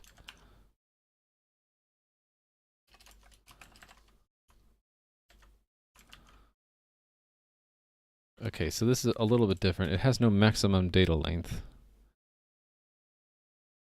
But right now, we'll just assume that it does fit into one frame, right? So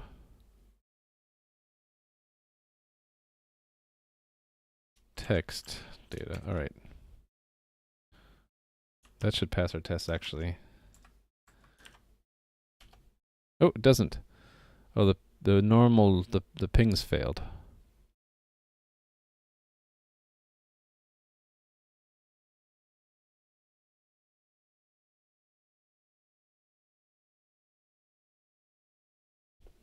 Oh, I see the problem. Yeah, we can't. I have to be careful when I use \x00.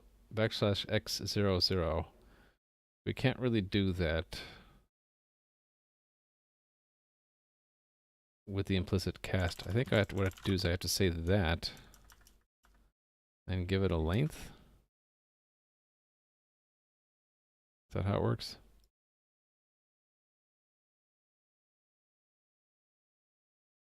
Two? Because otherwise it'll look like the string terminator. And we have the same thing for ping right here.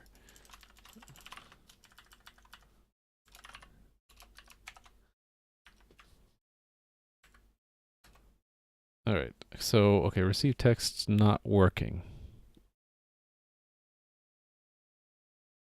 Oh, hi there, Ubi. I started to check out your Elixir, like one of your recent VODs, but I only got to see a few minutes of it and then I got distracted. I'll have to go back and watch. But you get to do something I can't, which is you have a face cam. I'm not allowed to have that here.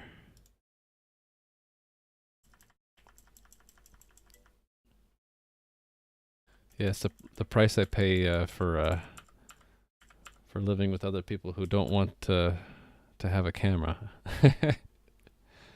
Actually, if I get my own study set up, then I might have a face cam. But for now, I'm not in a study, so no face cam. Sorry.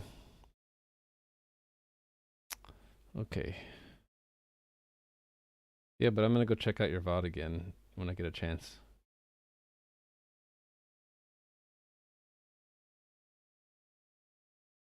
Yeah, a green sheet. That's actually a good idea. Maybe I'll try to think hard on that. If I set up a screen around me, sort of like a mini study, right?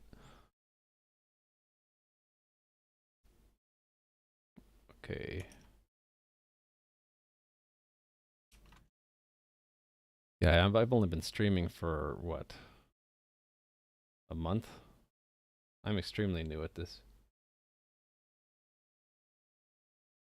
Yeah, with added benefit, right? I can. What does that work? How does that work? You set the key color and then it cuts out all of the background. Yep. All right. There's something wrong with my receipt text, right? 246.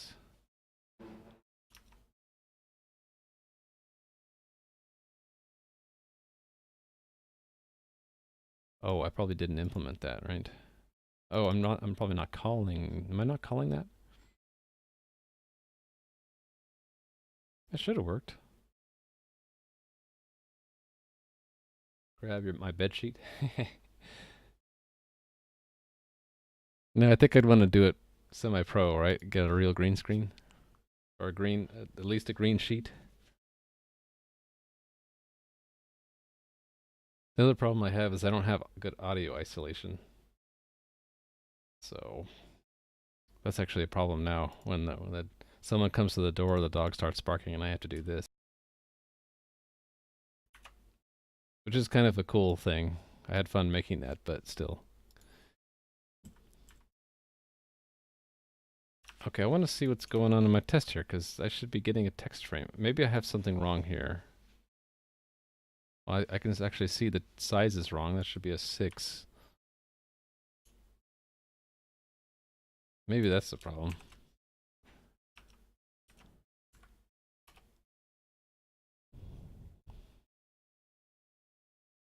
No, it's not receiving it at all. Let's step in and see what it's doing.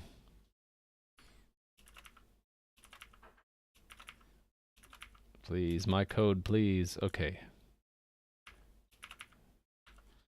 Reassembly buffer.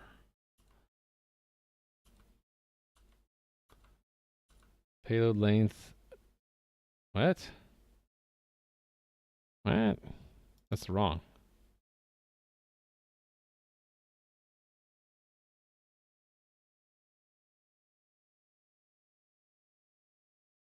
Why did it put 111? Why did it do that?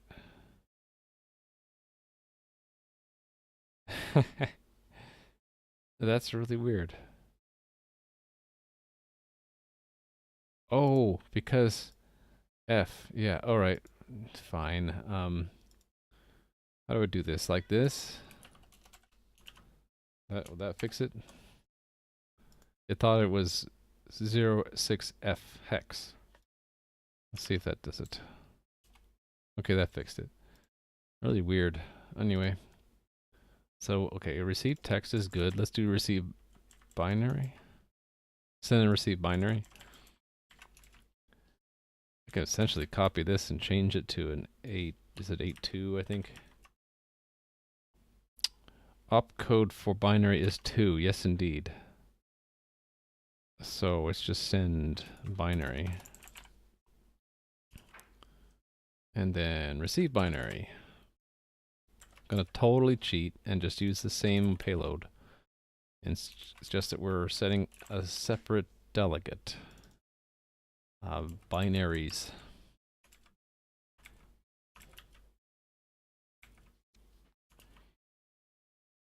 $82. Okay. So set send binary. This, oh, I forgot to update this, didn't I? This should say text. This is not optional, it's the data to include. Binary message. Okay. Extremely simple implementation. We're just sending a frame right now with opcode binary, and we need to define that. Opcode for a binary frame. So things are going to get fun when I have to do fragmentation. Right now they're kind of dull. Only difference between binary and text is it's a different delegate and a different opcode. It'll get more interesting also when we implement error checking. Set binary delegate.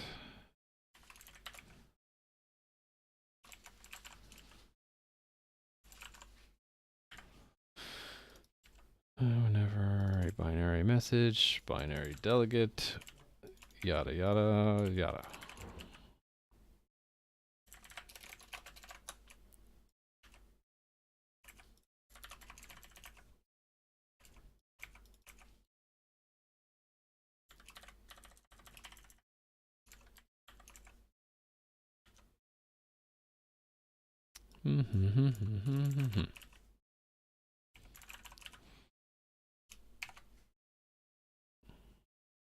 All right.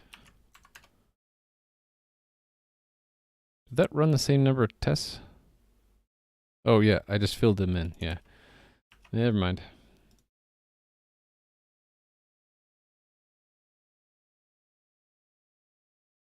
Okay, so I'm gonna mark these as we need to do these later.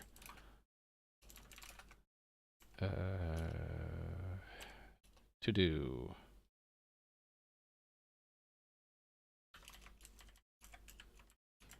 I might as well mark all of these actually. Let's check it in, shall we?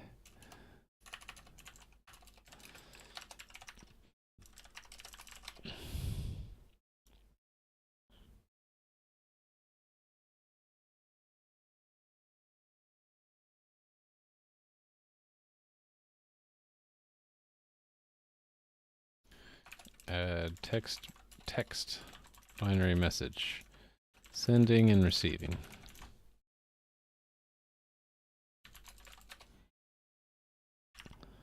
Okay, so masked.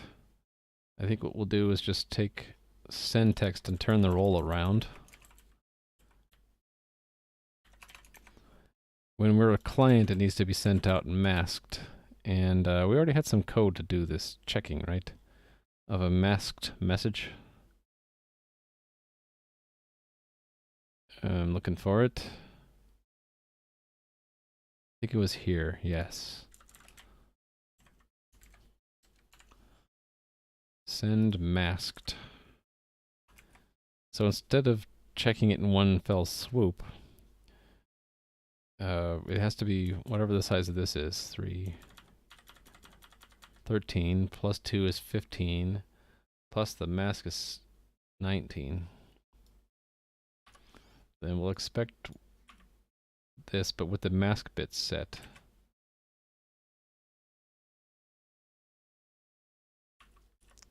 13, right? 1, 2, 3, 4, 5, 6, 7, 8, 9, 10, 11, 12, 13. So it will be, yes, 2 plus, yeah, exactly. Yes. What's wrong with this? Frame is undefined. Okay, it's not frame, it's this. Oh, hold on. No, it's not. It's this thingy. So, data. Const standard string data equals that. Data I. Yeah, okay. Let's check that. Okay. Let me break that just to make sure I'm just a sanity check here. Okay, yeah. So that's sending it masked and then receiving it masked. Let's take receive by text and turn it around.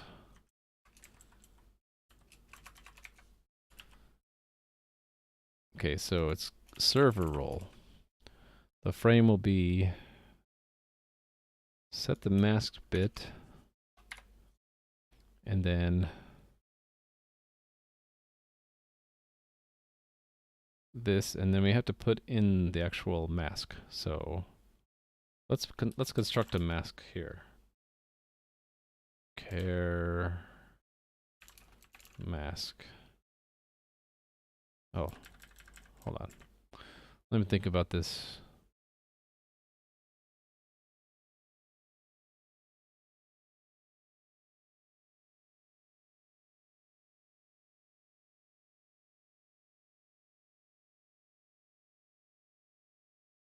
Yeah, let's do it this way. So char mask 4 equals 1, 2, 3, 4, 5, 6. Doesn't really matter what we put.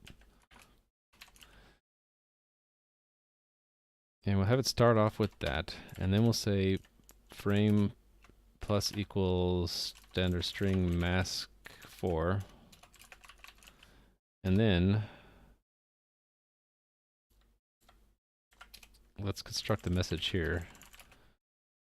Data equals foobar, right? And then we can reuse that data down here. We'll just have to apply the mask here. So size for size ti equals 0, I is less than data length plus I. Frame plus equals data I XOR mask I mod 4. There we go. Cool. Let's check that in. So this is test sending, receiving masked frames. The cat just walked up to the dog and challenged her. That was funny. She's like, don't mess with me. What is a masked frame? Let me describe that. So they talk about cache poisoning here. It's to mitigate against an attack on web proxies. Yeah, you need to go watch all the videos. I have what, 28 videos now, or 80 something hours.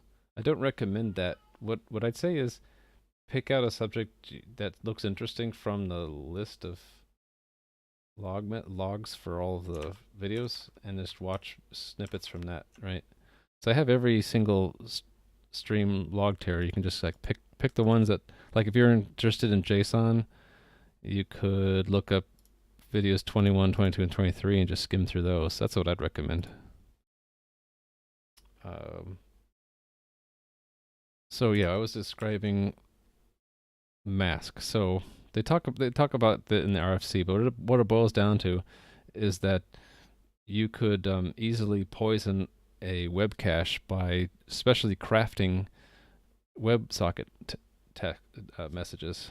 So they get around this by forcing the clients to apply an XOR mask where do they describe it?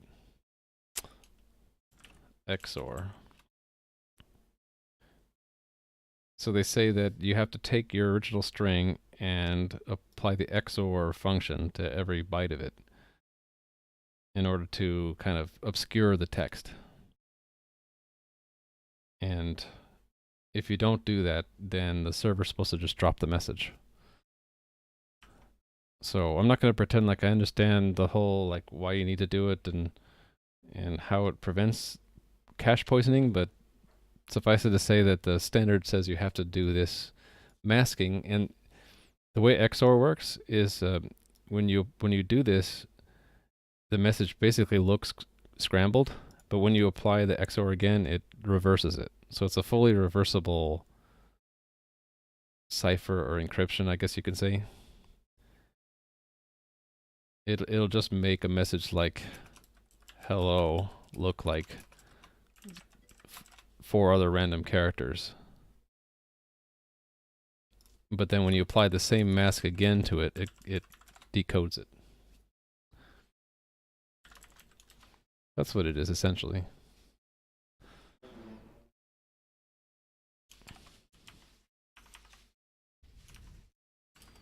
Okay, did I have any other changes there, or overall? Okay, good. I think we're getting to the fun part here. Fragmented messages and then the close handshake. And then once we get that, we want to start handling bad messages. I think the standard says that bad messages kind of instigate a close. So we'll cover those in all of our negative tests. So let's do a fragmented message. So let me start with something like simple, like sending a text. And what we'll do is this. So how would we want to use it when we're sending a fragmented message? I guess we want the user to be in full control of the fragmentation, right? So it would be something like send text. Maybe we'll make it so that the send text with, if you have an extra argument, it controls fragmentation. So let's say if you add another argument, it'll be whether or not it's the last frame, false. So normally it'll be true. And there the fin goes to 0, right? And then what you do is you'd be expected to call send text again. And let's make it 3 fragments. So it'd be hello. And then maybe space. And then world. True. So the opcode for the continuation is 0, and then fin would be 80, right? And then this would be 5, 1, and 6. World,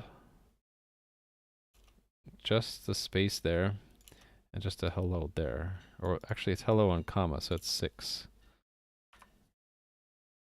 Yeah. So that's what we want to be able to support. So let's modify send text to do that. So it would be bool last fragment equals false, or no, true. Default to true, right? Last fragment. This indicates whether or not this is the last frame in a fragmented, or last frame in its message.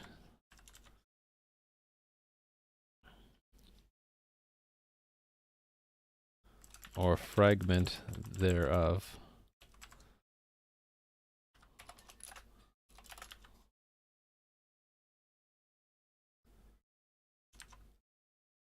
And what we also want to test is that once we start sending a fragment, that we can't send anything else. So send binary whether we set it to true or false shouldn't do anything.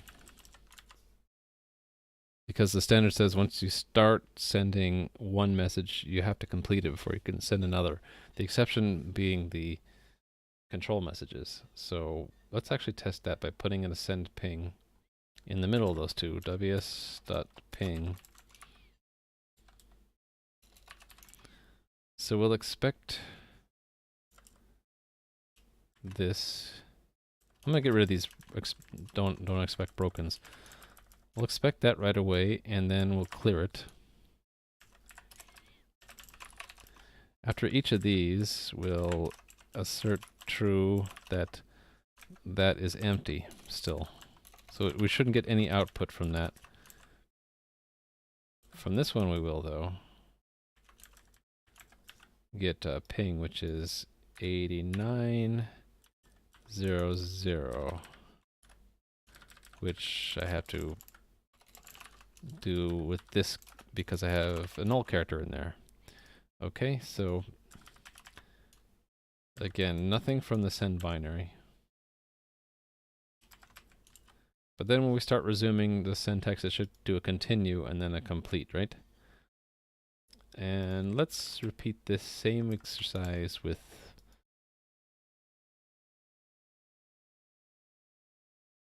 fragmented text, and then we'll have to send fragmented binary.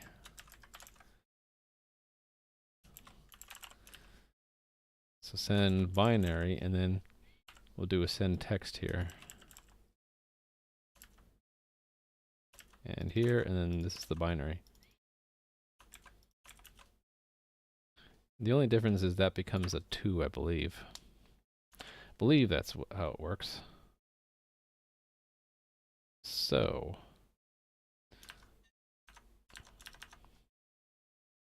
we need to make the same change to send binary.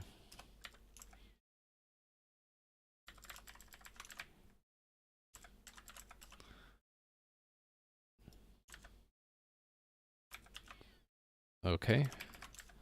So send text is going to be modified. And we don't repeat the default value when we implement the function.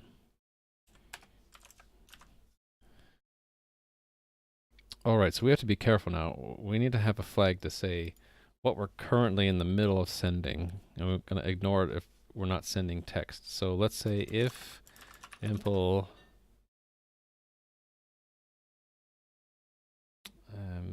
sending text, sending binary, return. This will be if sending text.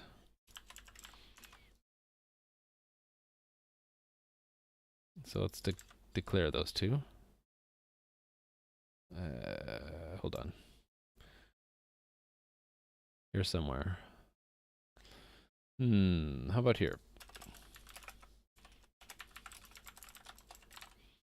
Actually,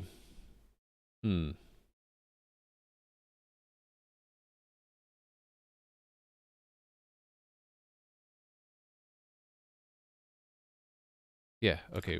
I think it's best to have them separate flags. This flag indicates whether or not the WebSocket is in the midst of sending a fragmented binary message. This will be text. And these default to false, both of them. Okay.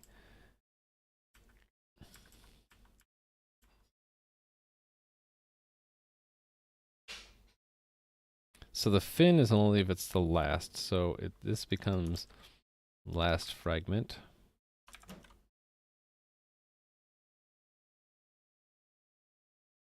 And what we'll do is it will say if not last fragment, impl send, well, hold on. If it's last, then sending text, actually, we just say sending text equals not last fragment. This will be sending binaries not is equal to not last fragment. Right? And then we have to change this too. So it'll be const auto const uint 8t opcode. Oh, we can just say auto equals. If we're already sending the text, then it's opcode continuation. They call it continuation or continue. I'd like to use the same words that the spec says. I should really bookmark this so I don't have to keep scrolling. Okay. Continuation. They do use continuation.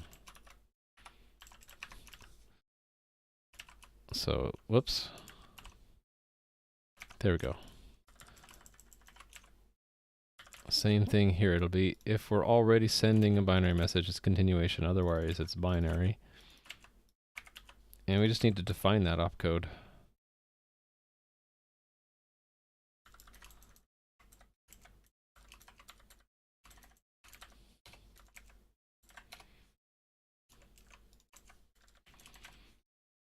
It's 0 continuation frame. That ought to be all we need to do, actually. Sending fragmented messages is easy. Maybe not. Okay. Oh, because I have a null character in there. Let me fix that. So 344. Yeah, wherever we have a null character, we have to use a different C++ string constructor. Looks like I have it in another place. 364. Yes.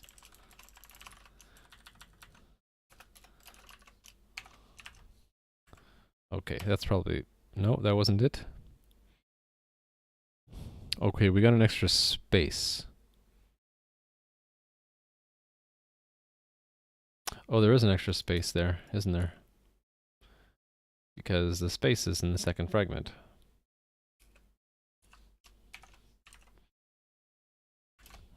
Okay, almost. 346. Oh, yeah. This isn't an 80, is it? It's a 0, 0.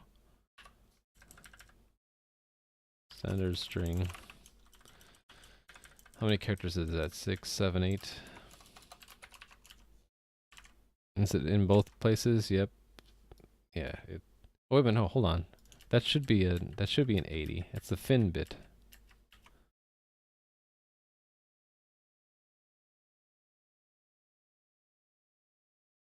Yeah, okay.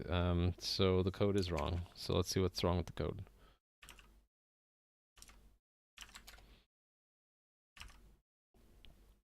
It's not setting the fin. Oh, no. I just forgot to clear the output. That's what I did.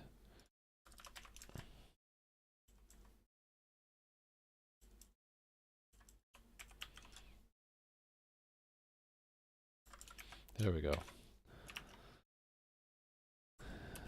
There we go. Okay, good. So it's receiving fragment that's going to be a bit more interesting.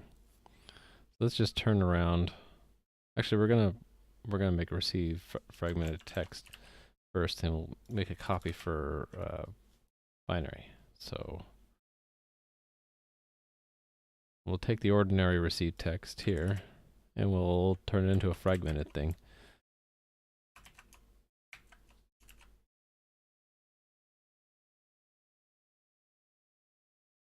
So I think what we want to do here is instead of having the text delegate receive each fragment individually, we want it to receive it when it's fully assembled. The reason for that is I think I was reading the standard before, and it said that you can fragment a UTF-8 message mid-sequence, like for a code point. So if I delivered each fragment to the text delegate, it's possible that the end of each data could be an invalid code point, and I don't like the idea of that. I want it to be correct. So what we'll do is we'll reassemble the fragments at the end. So we'll expect foobar at the end, even though we're going to send in fragments. So frame, what we'll do is we'll have const vector of strings.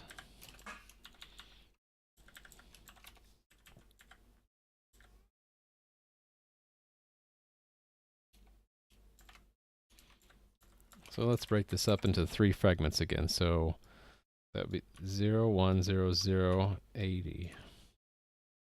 And let's have it do 3 characters and then 1 and then last 2. So 3. And then the B. And then R. And we'll say for const auto frame frame in frames.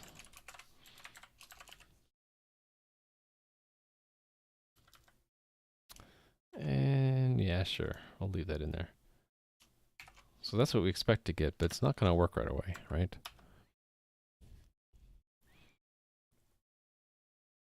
Yeah. We get foo because it's receiving and doing nothing with continuations, and it's not checking the fin bit, so let's fix it. So like we have sending, we're going to also need a receiving.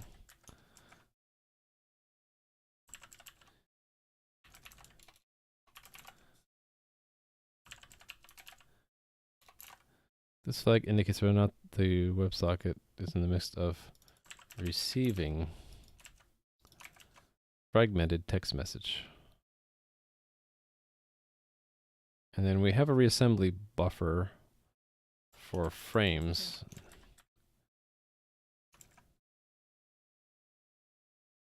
Let's call this one the frame reassembly buffer, and we'll call this one the message reassembly buffer. This one might as well be a string. This is where we put data received before it's been reassembled into frames. This is where we put frames received before they've been reassembled into messages. So this gets renamed in a bunch of places. Here, here, here, here. Here and here and here. Bunch of other places, looks like.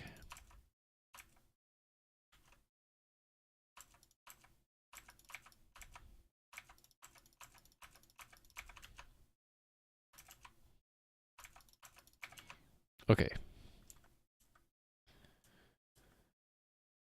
Right, so before we call it delegate,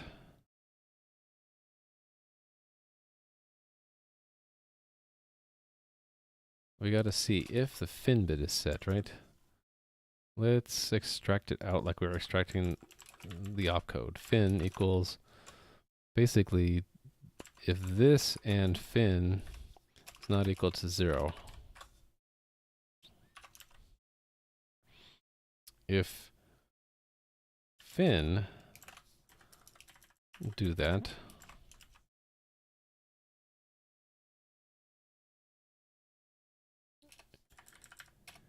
actually if fin and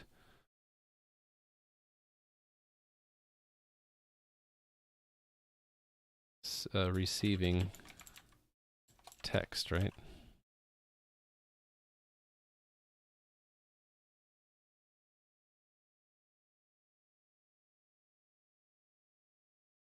And same thing here. If fin and receiving binary.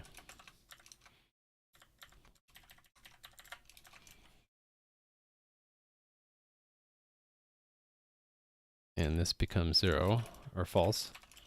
And this becomes false as well. And we'll add an opcode continuation.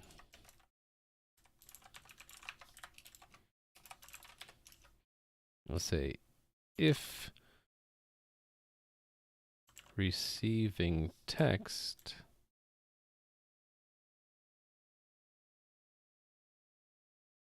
well, hold on. If it's a continuation, we're going to be adding it to the end of the message reassembly buffer.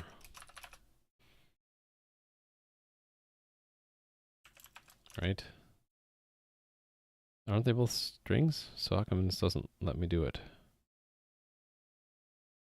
Okay, fine. Is it? Oh, it's because I have made that void. Yeah, there we go. Okay, so if receiving binary or text, else if receiving binary, else. Here we want to clear it, and we're going to want to unexpected continuation.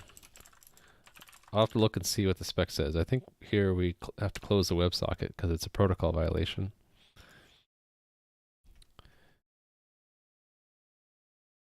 If fin, then we'd do this stuff again. And same thing here for receiving binary, only it's with the binary delegate.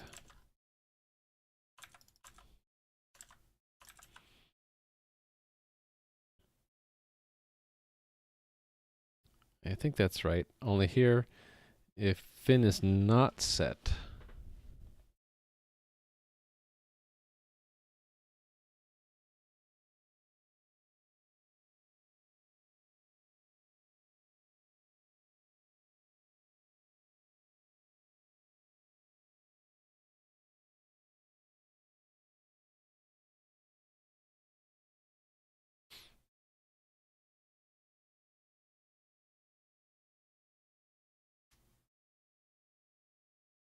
I'm actually thinking of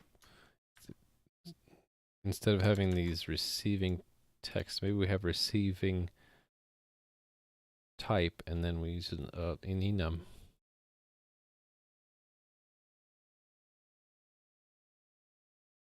Is there a reason why I didn't use an enum for the sending flags? Oh, it was this, yeah.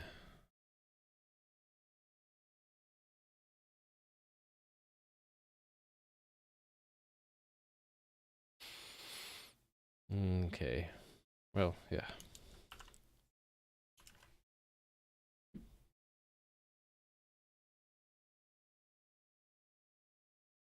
I think I will change it though.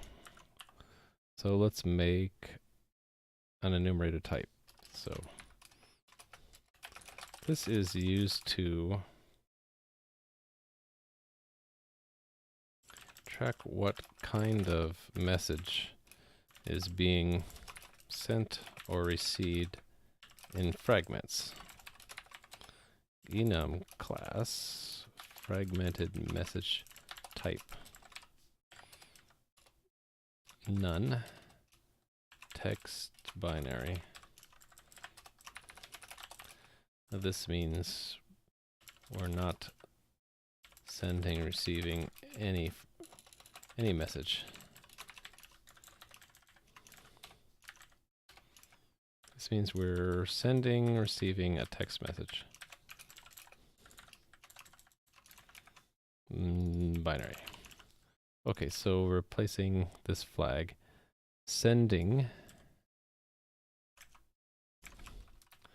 none. And then receiving none. This indicates what type of message the WebSocket is in the midst of sending, if any.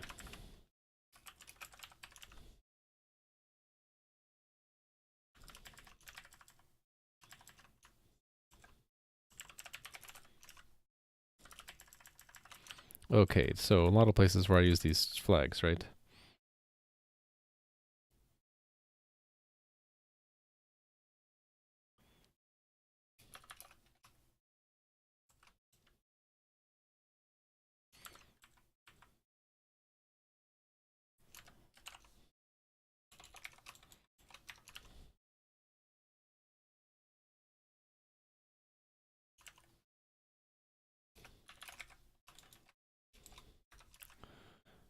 Okay.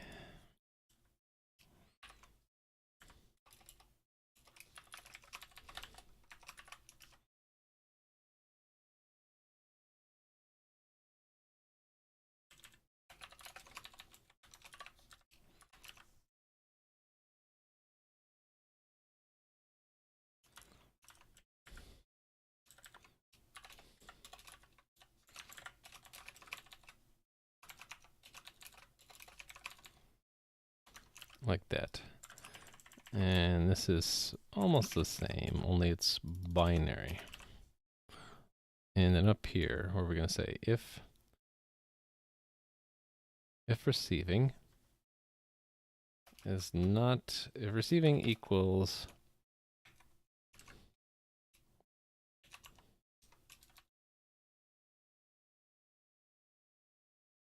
I guess we should just do a switch, right?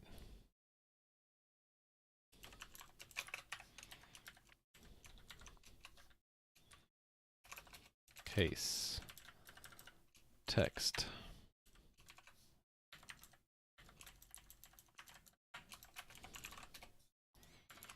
And then this is case binary.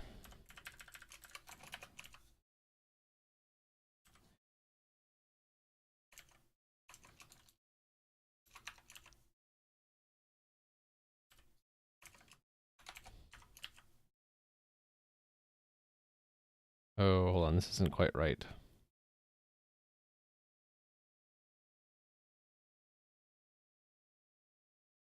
Yeah, I don't need to set that, do I? Oh no, it's none. That's why I was wrong. It's none. And we'll have the default be an unexpected continuation. If in and receiving equals fragmented message type text.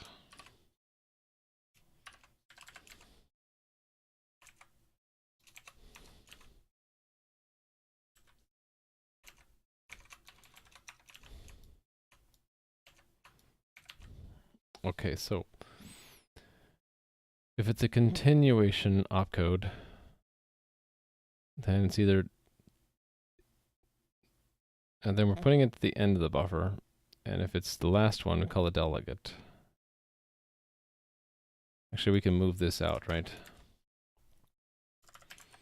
If fin, then receiving none.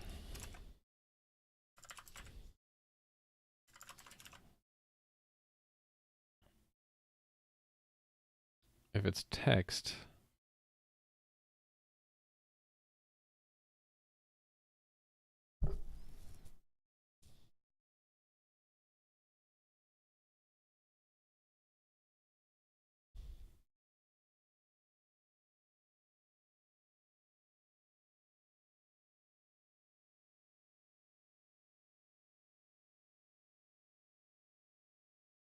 this should be none, shouldn't it?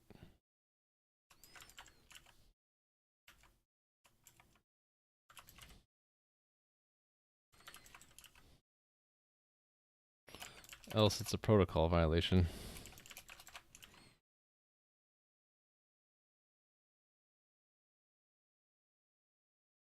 Well, it's okay if I say it like this. If fin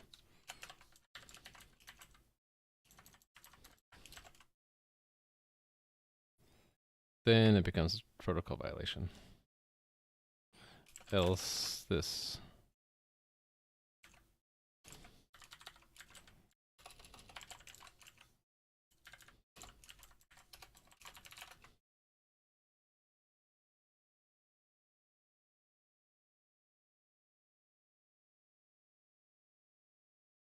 Protocol violation. Start of next message before last was complete. I'll have to handle that later. Probably next stream.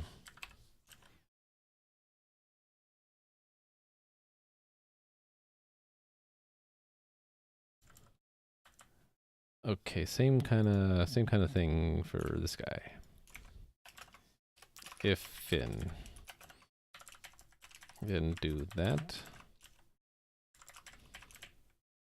Else protocol violation if it's not the last one, or receiving a binary message. Oh, I need to put it in the beginning, don't I?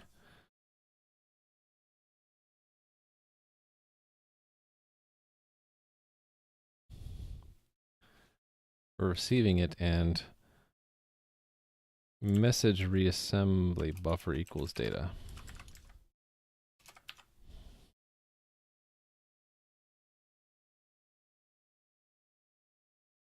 Yeah, okay, let's try this out.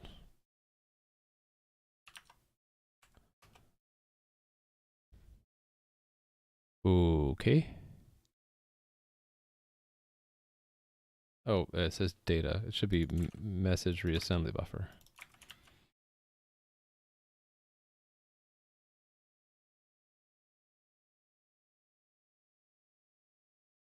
And we can clear it. We should clear it on fin as well. Although it doesn't really matter because the next one that starts it will just assign it. Okay, the B got chopped off. Oh, yeah, this is a problem.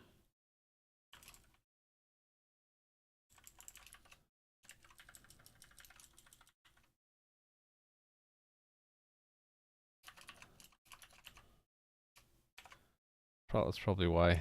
Pesky escape codes. Yeah, okay, there. Alright, so we can send and receive fragmented messages. We're not handling the protocol violations yet. So that means there are 3 things to wrap up. There's the opening handshake, there's the closing handshake, and the protocol violations that are kind of captured by those other tests.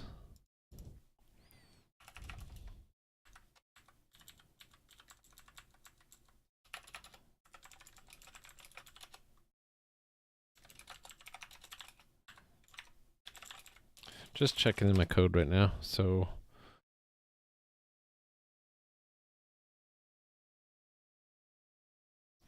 support sending, receiving fragmented messages.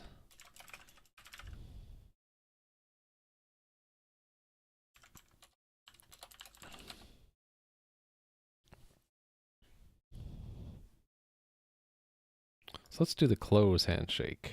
Initiate close. We have to open one up first, don't we?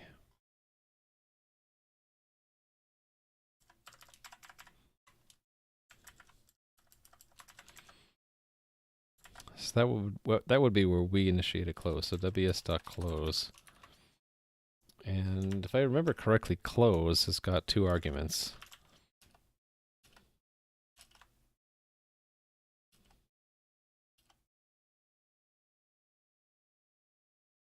Oh, it's got 3?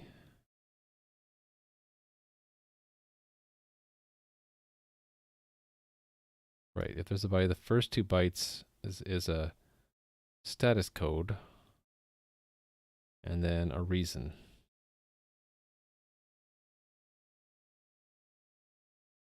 Yeah, so there's going to be a status code and a reason, kind of like HTTP. And it's a may.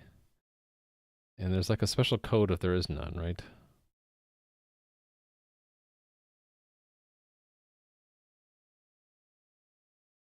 Yeah.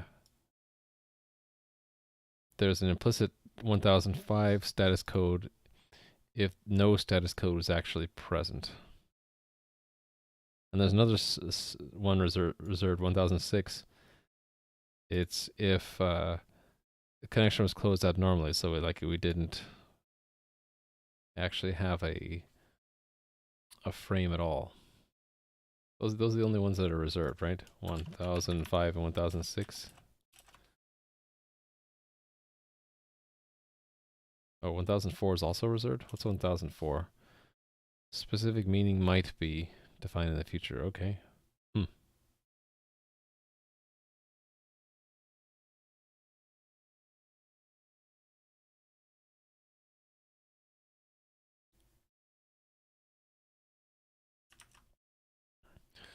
So status code. I guess we'll say we're closing normally. 1000. Goodbye. So it's kind of like sending a message.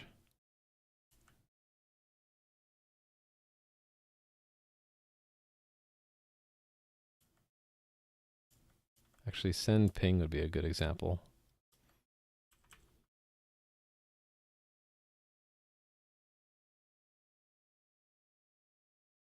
Actually, no, it wouldn't.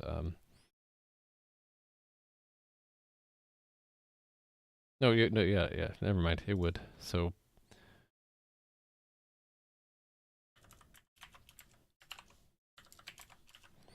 what we expect is an 88, I think, because a close is an 8. Where's my bookmark? I never said the bookmark. Okay, here we go. Connection close, right? So it's an 88. And then the length is this length. 8. Not masked because it's a server. If the server sends a close, it's not masked. But then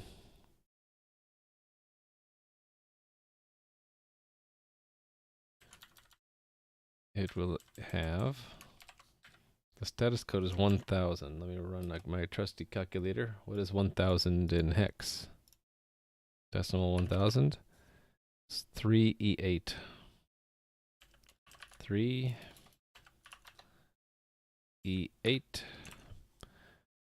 And then it will be goodbye. Did I count correctly? 1, 2, 3, 4, 5, 6, 7, 8, and then 9, 10. So that's A. So that's what we expect.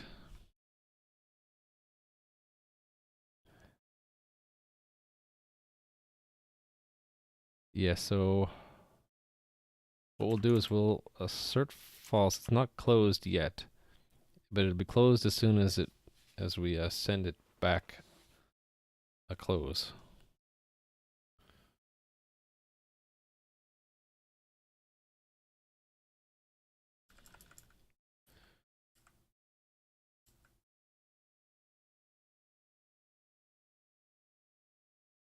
Yeah, so something like this.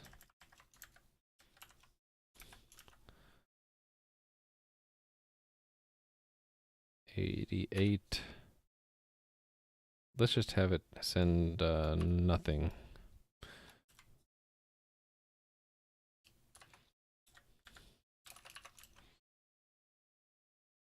And then we assume true.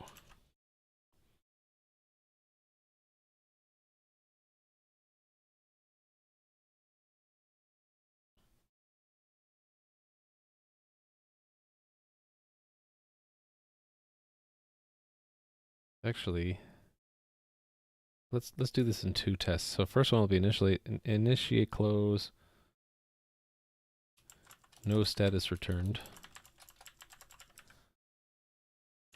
Although I'm wondering, for close, which status do we indicate back up to the client, if any?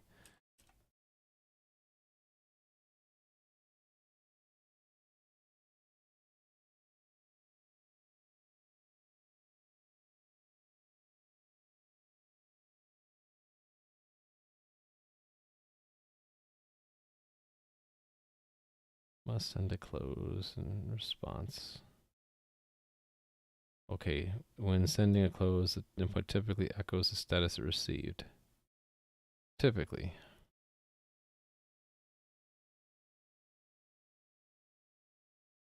I guess we'll have 2.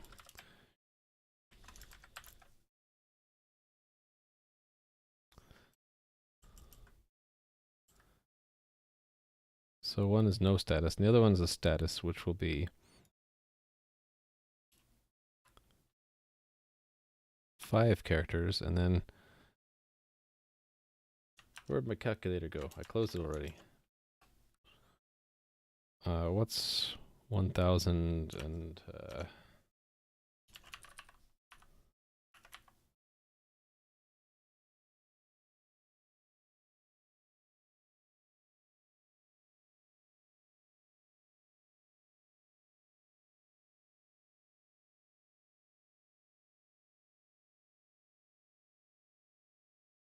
I guess 1000 is really the only polite thing to say back.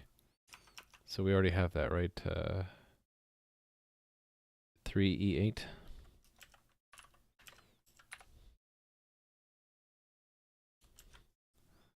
And that's 4? Oh. Oh, I don't really need to do that, do I?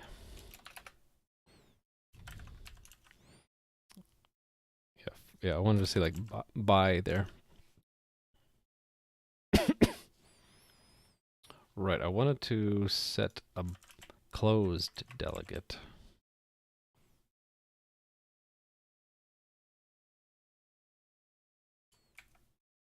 Set closed delegate.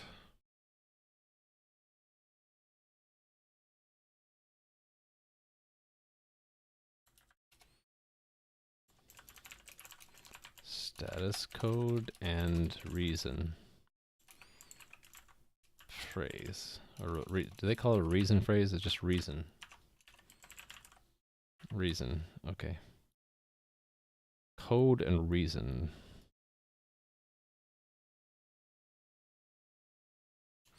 Why do they sometimes they say code and sometimes they say status code?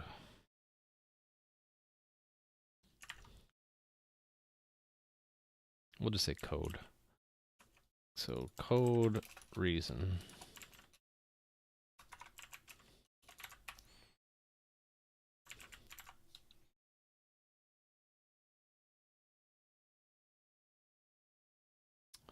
Code reseed.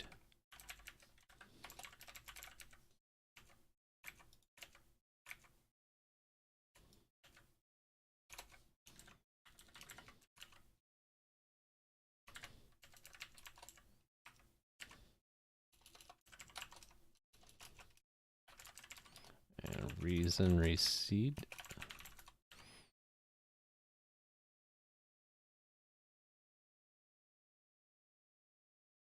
And let's have a bool, a close reseed.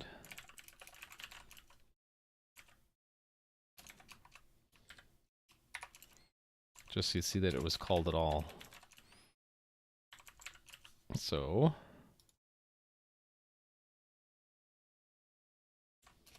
assert false, close reseed. But then after we send that, it's both broken and true that close was received.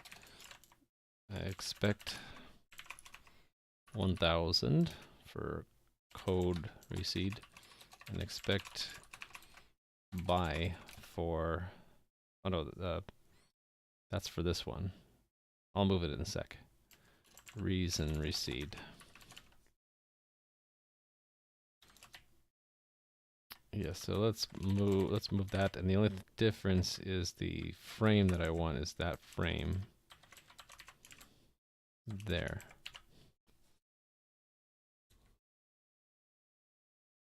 So for this one, we want that special code that I think it's 1005, right? No status actually present, so yeah, 5, and then there's no reason. Okay. So we need close and we need close delegate. Void close unsigned int status code equals 1005 and const standard string reason equals no reason.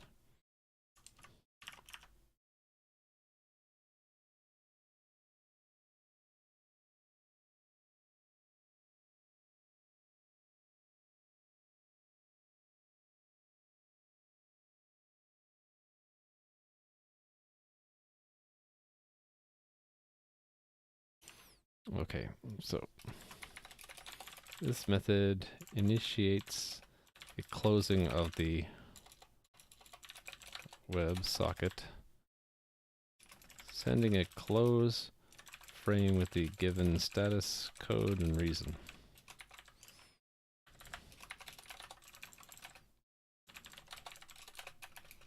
This is the status code to send in the close frame, and then reason. This is the reason text to send in the close frame. Okay. And then we need set close delegate. Yeah, we'll need to define that type actually.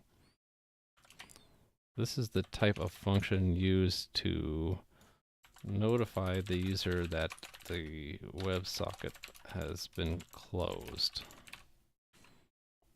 or has received a close frame, really.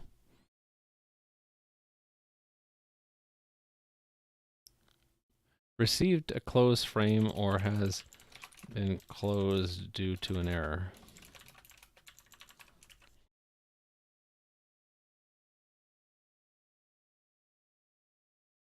Yeah, because if we lose a network connection, we'll emulate a close received delegate with that special code, right? There was like one for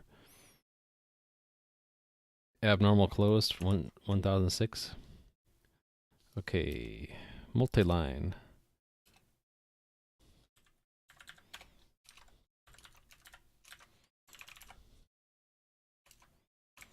This is the payload data from the received closed frame.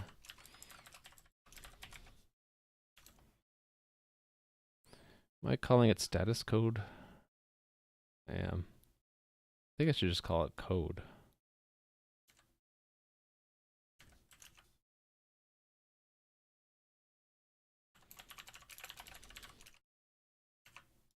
This is the status code from the received close frame.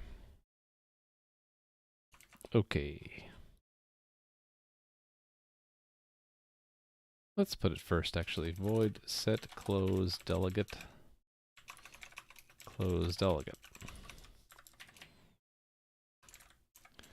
This sets the method to call whenever a close message is received or the WebSocket. Actually, how did I just phrase it? Or has it been closed? Okay. Received to closed, right? That's better. Whenever the WebSocket has received a closed frame or has been closed due to an error. Yeah.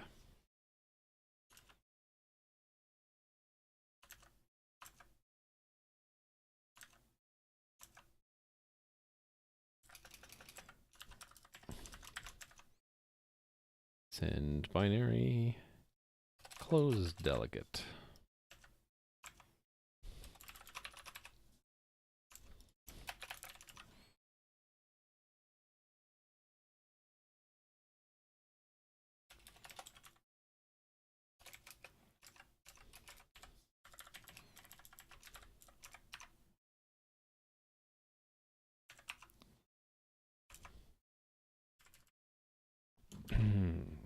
Okay. And we didn't define the close method either.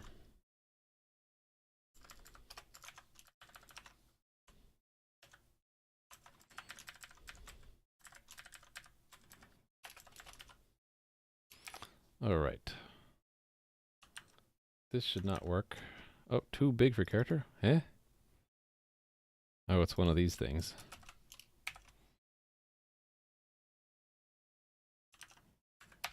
Oh, I didn't mean to do that.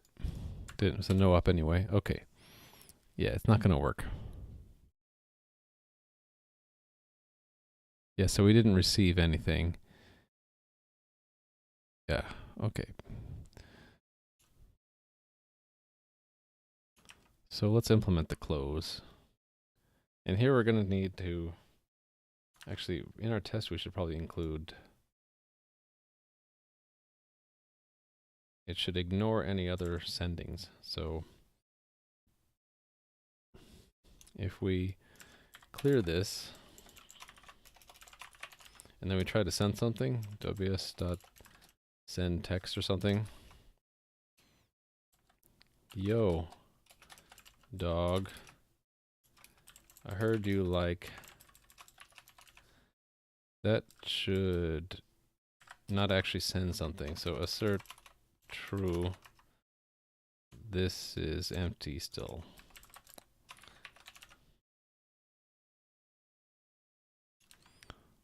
So in order to get that to pass, we're going to have some extra state, right? Actually, you know what the best would be is to no. This is just for fragmented messages. We really should have another flag, right? Close sent.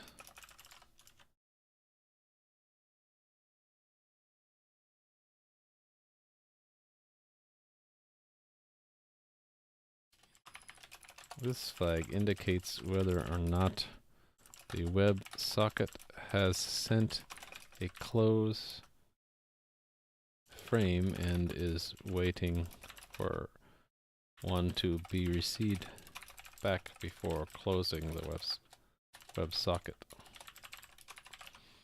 Okay, so send text. We need to, we need to, in the test, try to send it as text or binary, and we also want to try to ping. All these should fail, right? Ping, pong. We don't want it to do anything if we're closing. If close sent, return.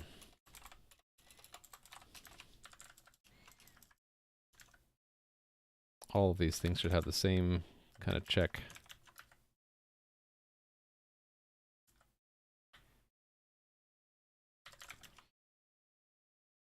And close too, right? If we try to close again. Goodbye again.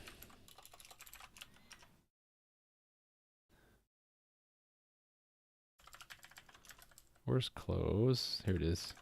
If I've already sent it, then return. Then we're gonna send the frame close and data. Oh, we need to define the close opcode. Close opcode was 8.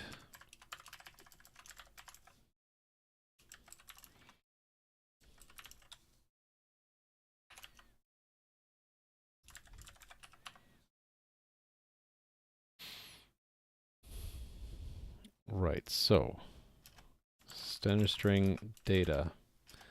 If the code is 1005, that means we actually don't send it, right? Must not be sent. Actually, we must not be sending it for 1005 or 1006. Actually, for 1006, we won't even send anything. So that's what we'll do. If code 1006, we will just close the. We'll just do a break right away. So that is impl connection break. Doesn't matter. False. If code was 1005, then data, oh, if it's not 1005, then data pushback uint 8t code shifted right 8. And we'll do that like that. And then data.insert data.end reason begin. Well, actually, we can just say data plus equals reason. Actually, there we go. And we need to actually say that we sent it, so true. Let's try that out. I'm not sure that will completely fix it because we haven't handled receiving a close yet either. Right, so 423. Yeah, so we have to handle actually receiving the close back.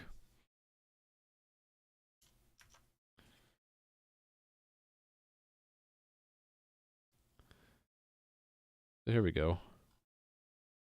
We receive an opcode close.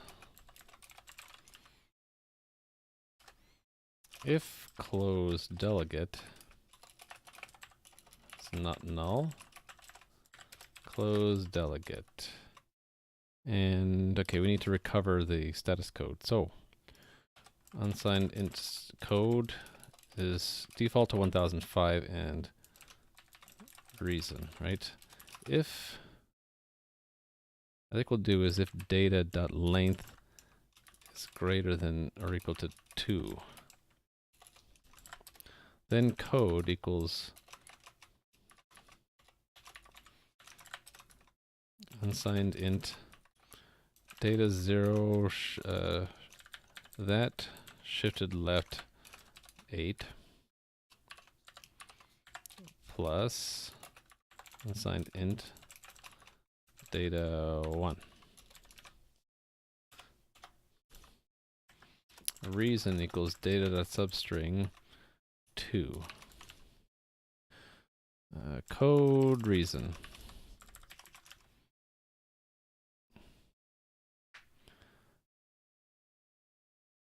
Yeah, so if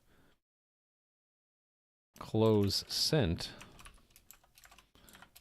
then we can break the connection, right? Connection break.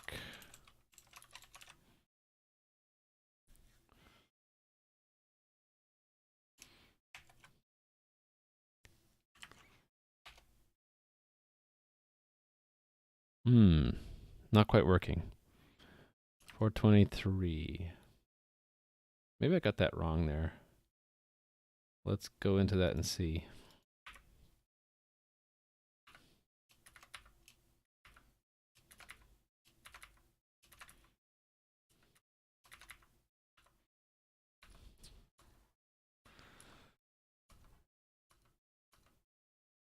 Okay.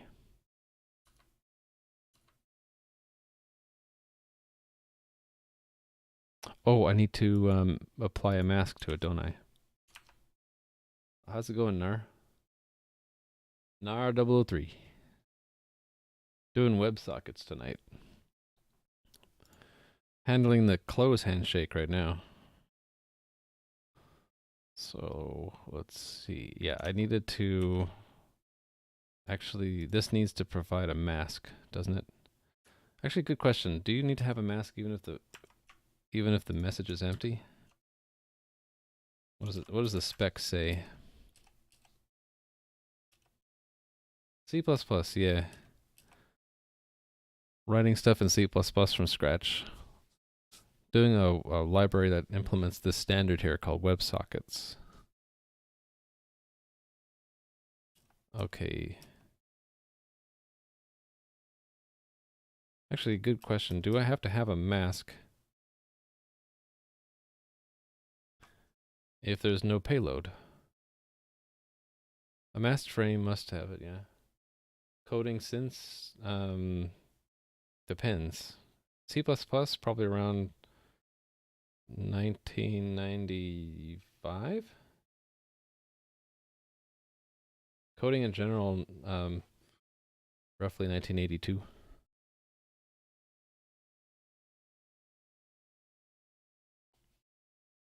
And C++, right? There's modern C++, which is C++ 11 and newer, and I'd say I've only been programming in that for about 4 or 5 years. So what I want to know right now is the client required to provide a a masking key if there's no payload?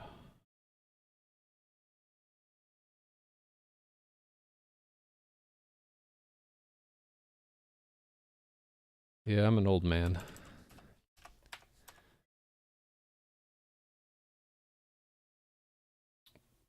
Well, yeah, roughly.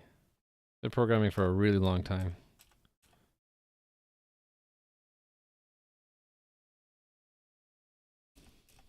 You know, I don't think the standard actually says if the masking key is required if you don't have a payload.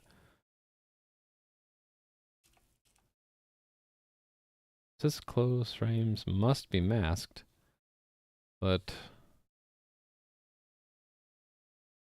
okay, I guess you have to have a mask even if you don't have any data in it. All right, fine. So a mask is just that, which means we don't need to do this stuff. And we just have an arbitrary mask here. 1, 2, 3, 4. Well, how about we just do X, X, X, X? How many things will you know in 25 years? Yeah, I'm 40 plus. One thing I found is that if you don't keep using something, you lose it. So I've done a lot of things over the years with programming, and I've forgotten a lot of things because I don't keep all my skills up to date. Unfortunately.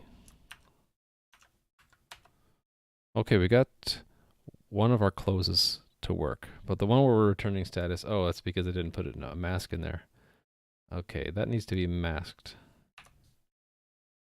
Which is going to be ugly because that means I need to mask this stuff. How about I'll put this in another string.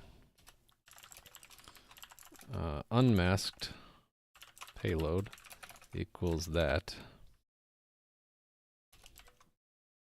And then we gotta mask it. Your dream is to create machine learning that removes 95% of your job. Yeah, so hopefully you remove the 95% that's boring as hell, and you keep the 5% that's fun, right?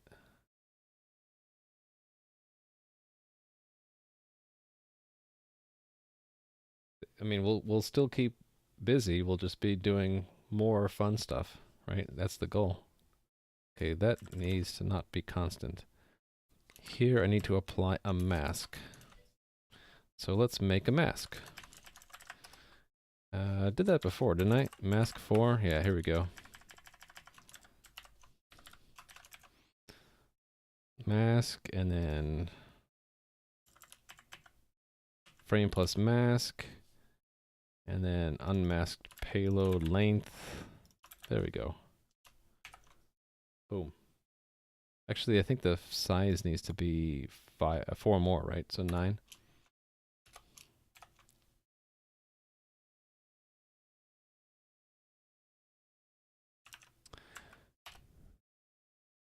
I must still have a problem here.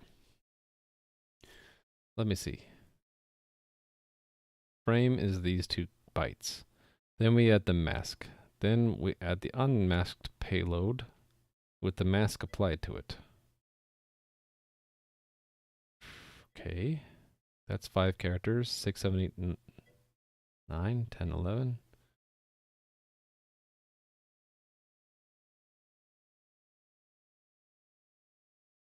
In the beginning, if you're asking me, then yes, because I learned it way back in high school, and I wasn't very good with programming back then. That's another thing, like, yeah, I've been programming for 25 plus years, but probably the first 10 of those was just playing around with computers and not really learning correctly.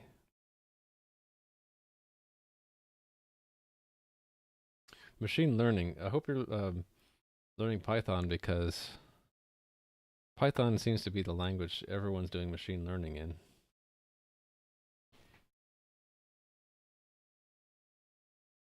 Obviously, I did something wrong here. Let me look and see.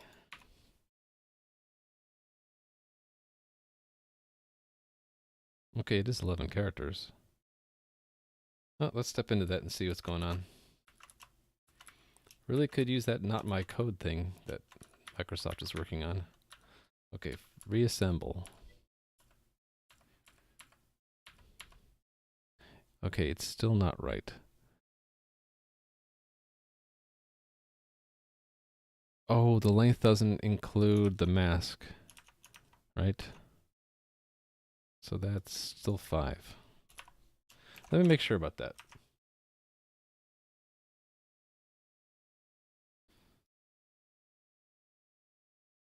The way I understand it, machine learning uses Python to build up the machine, right? And then the machine executes an optimized, I guess you call it a VM. It's the training part that's done in Python, right? Or I forget what the new term is for that. Length.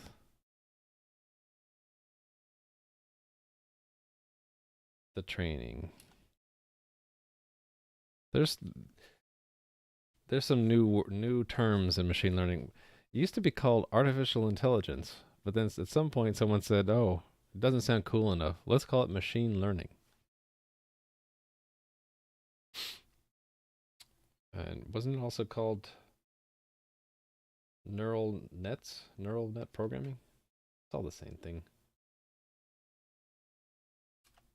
Right, okay, the length does not include the length of the masking key. Okay, that was my problem.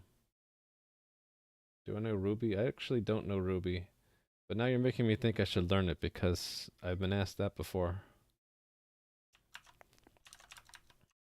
Isn't Ruby similar to Python? Okay, the code wasn't correct. Getting there.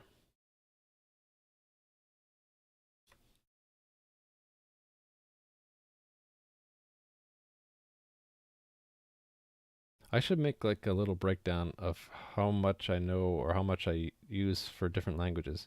C++ will definitely be up there, but I know quite a bit of C Sharp, and I would like to know more about different JavaScript frameworks. And I might actually get into that on this stream in a bit. I'm going to play around with React from Facebook to make a web app. In fact, I'm going to need that sooner than later because if I want to test this WebSocket stuff, I'm going to want a client-side WebSocket implementation to test with. And the JavaScript browser WebSocket stuff would be perfect. All right, let's put our breakpoint there and go. Okay, so we received a frame. Go in. Fin true. Opcode 8.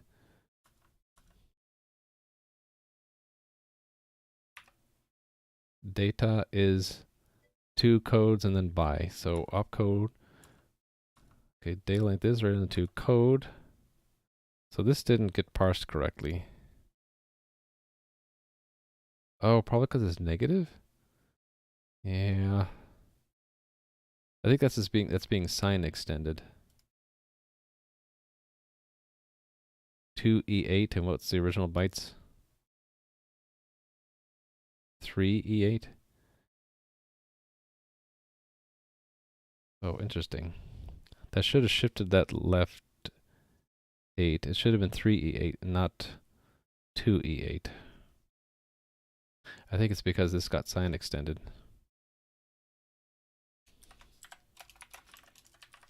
We should be doing that. In fact, we should be doing this too, just to be safe.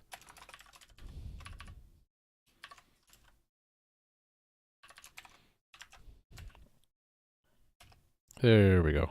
Okay, so we have the close handshake down. We're getting close to being done with this thing. I could almost hook it up to a real web client and try it out. Oh, I don't have complete close. Complete close? I guess that should be receive close.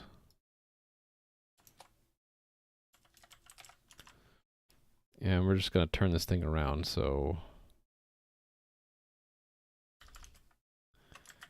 instead of issuing the close, we will actually send the close first. So this guy.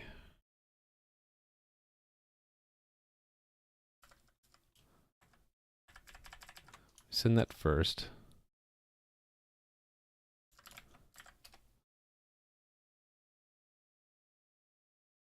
Oh, I have to set the close delegate. Yeah, never mind. Or I mean, not never mind. Put that down here. We'll get a 1005 with no reason. Well, yeah, I guess it's fine. It will not be broken though.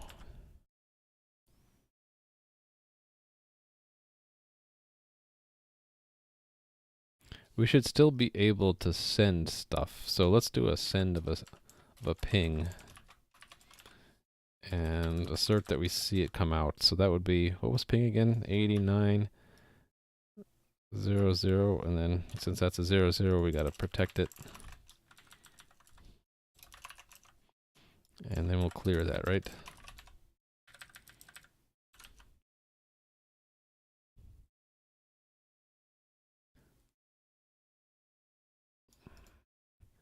And let's verify that if we have no arguments, it does what I expect, which would be just 0, 0.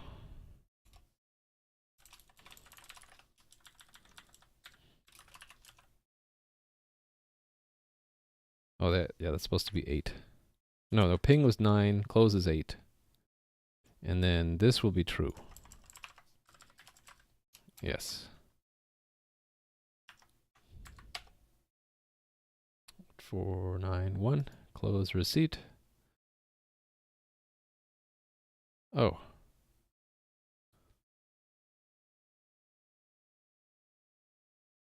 It should have received it right up here. Oh, but we sent it too soon. There we go. Set up our delegate first and then we can send it. And it's still not working. Okay, we're a server, so we should expect a masked frame.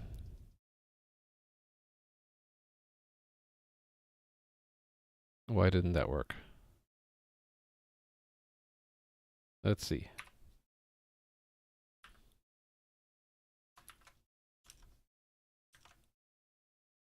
Should have gotten to here.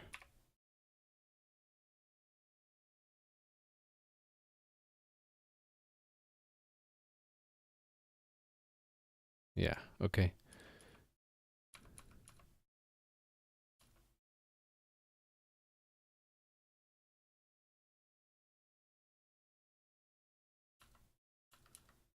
Close received. So, what's the deal?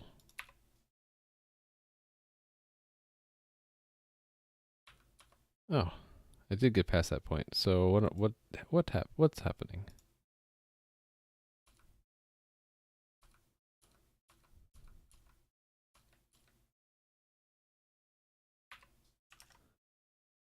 Oh, 499. Okay, it wasn't broken.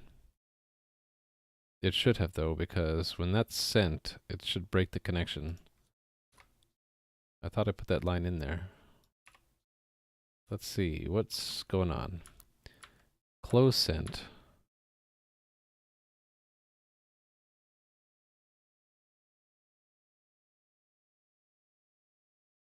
Oh, no, I didn't put the code in here. We need to record that we received a closed. Okay, yeah. So we need another flag called close received. This flag indicates whether another socket has received a closed frame and is waiting for the user to finish up and send a close and signal a close.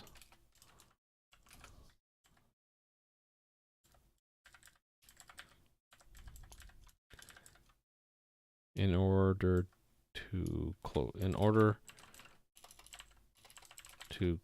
close the WebSocket. Yes.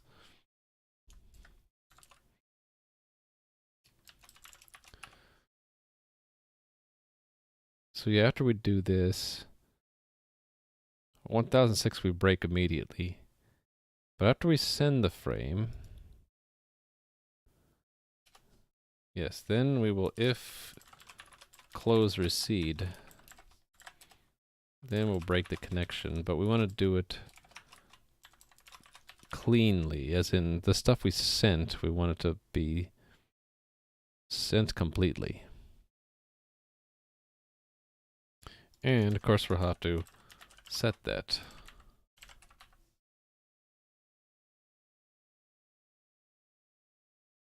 And we should set it here. It's possible the close delegate could come right around and call close on us.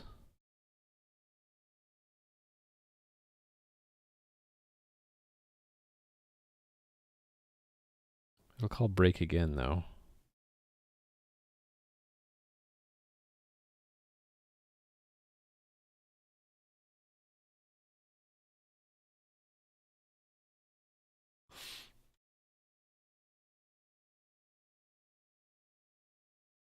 Let's cache this just in case, just to be safe. Was close sent earlier.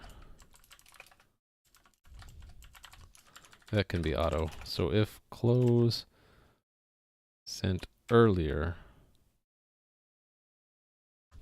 than break. Because if the close could be sent here because the close delegate could come right back and call close, which sets close sent. Yeah, we don't want to call connection break twice. Although it's probably not at the end of the world if we do that. Cool. All right, so that's the end of the close handshake. Handling both initiating and then being the recipient to receive the first close. The only thing we're not handling now, two things, right? The open handshake, which does a bunch of HTTP parsing and error handling, so like protocol errors. And I have those marked, I think, here and there with to-dos. Well, okay, we need to do that too. We need a strong source of entropy when we pick our masking keys. Unexpected continuation is a protocol error. Right, receiving a text or binary message when in the middle of receiving the other kind of message is a protocol violation. And probably unknown opcodes as well, right? Should probably have a default here. Protocol violation, unknown opcode.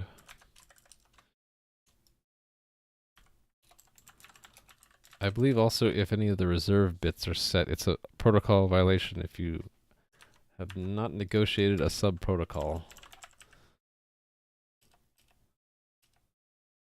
A lot of what I know is from studying this document earlier off stream.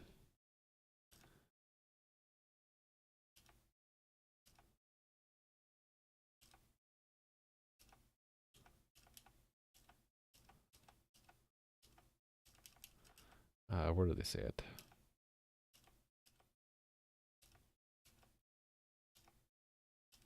Okay, I guess they don't say it. Oh, must be 0 unless an extension is negotiated. Right, if a non-zero value is received and none of the negotiated extensions defines the meaning of must fail, so oops, didn't mean to hit that. I am going to put a check for that, but say to do.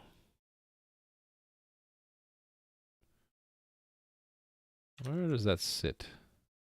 Sits between fin and opcode, so it goes here. Const unate t reserved bits. It's this guy. Oops. Oops, I lost my place. This guy masked, well, shifted right 4 bits and then masked down to 3 bits. 7.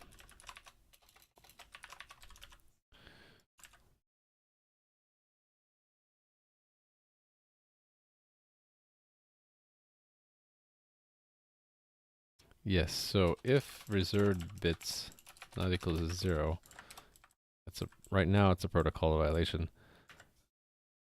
We've got to rethink some of this stuff once we enable extensions, if we ever do. Must be 0 unless some extension that uses them has been enabled through the open handshake.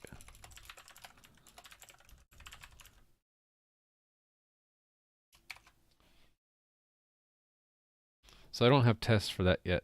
I think I'll keep that for a future stream.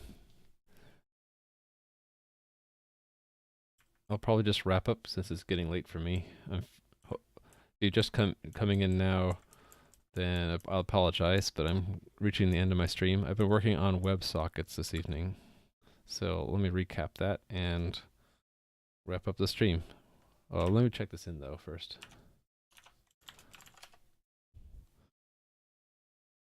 Yeah, so this is a big one. This is implement close handshake. And by the way, if want to check out this code, it's all available on GitHub. There's like a link below.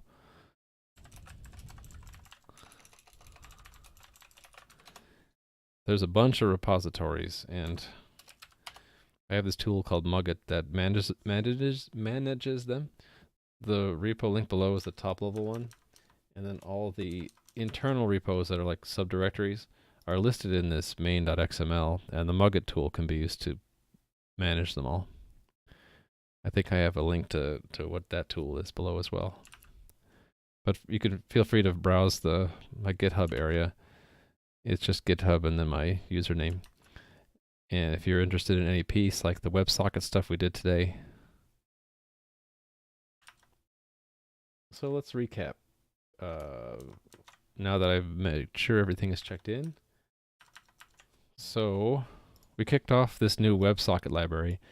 It's all documented in this Internet Standard 6455, and have some notes I took during the implementation. We need a strong entropy random number generator. I'm going to be needing to add that for our masks that we need to generate.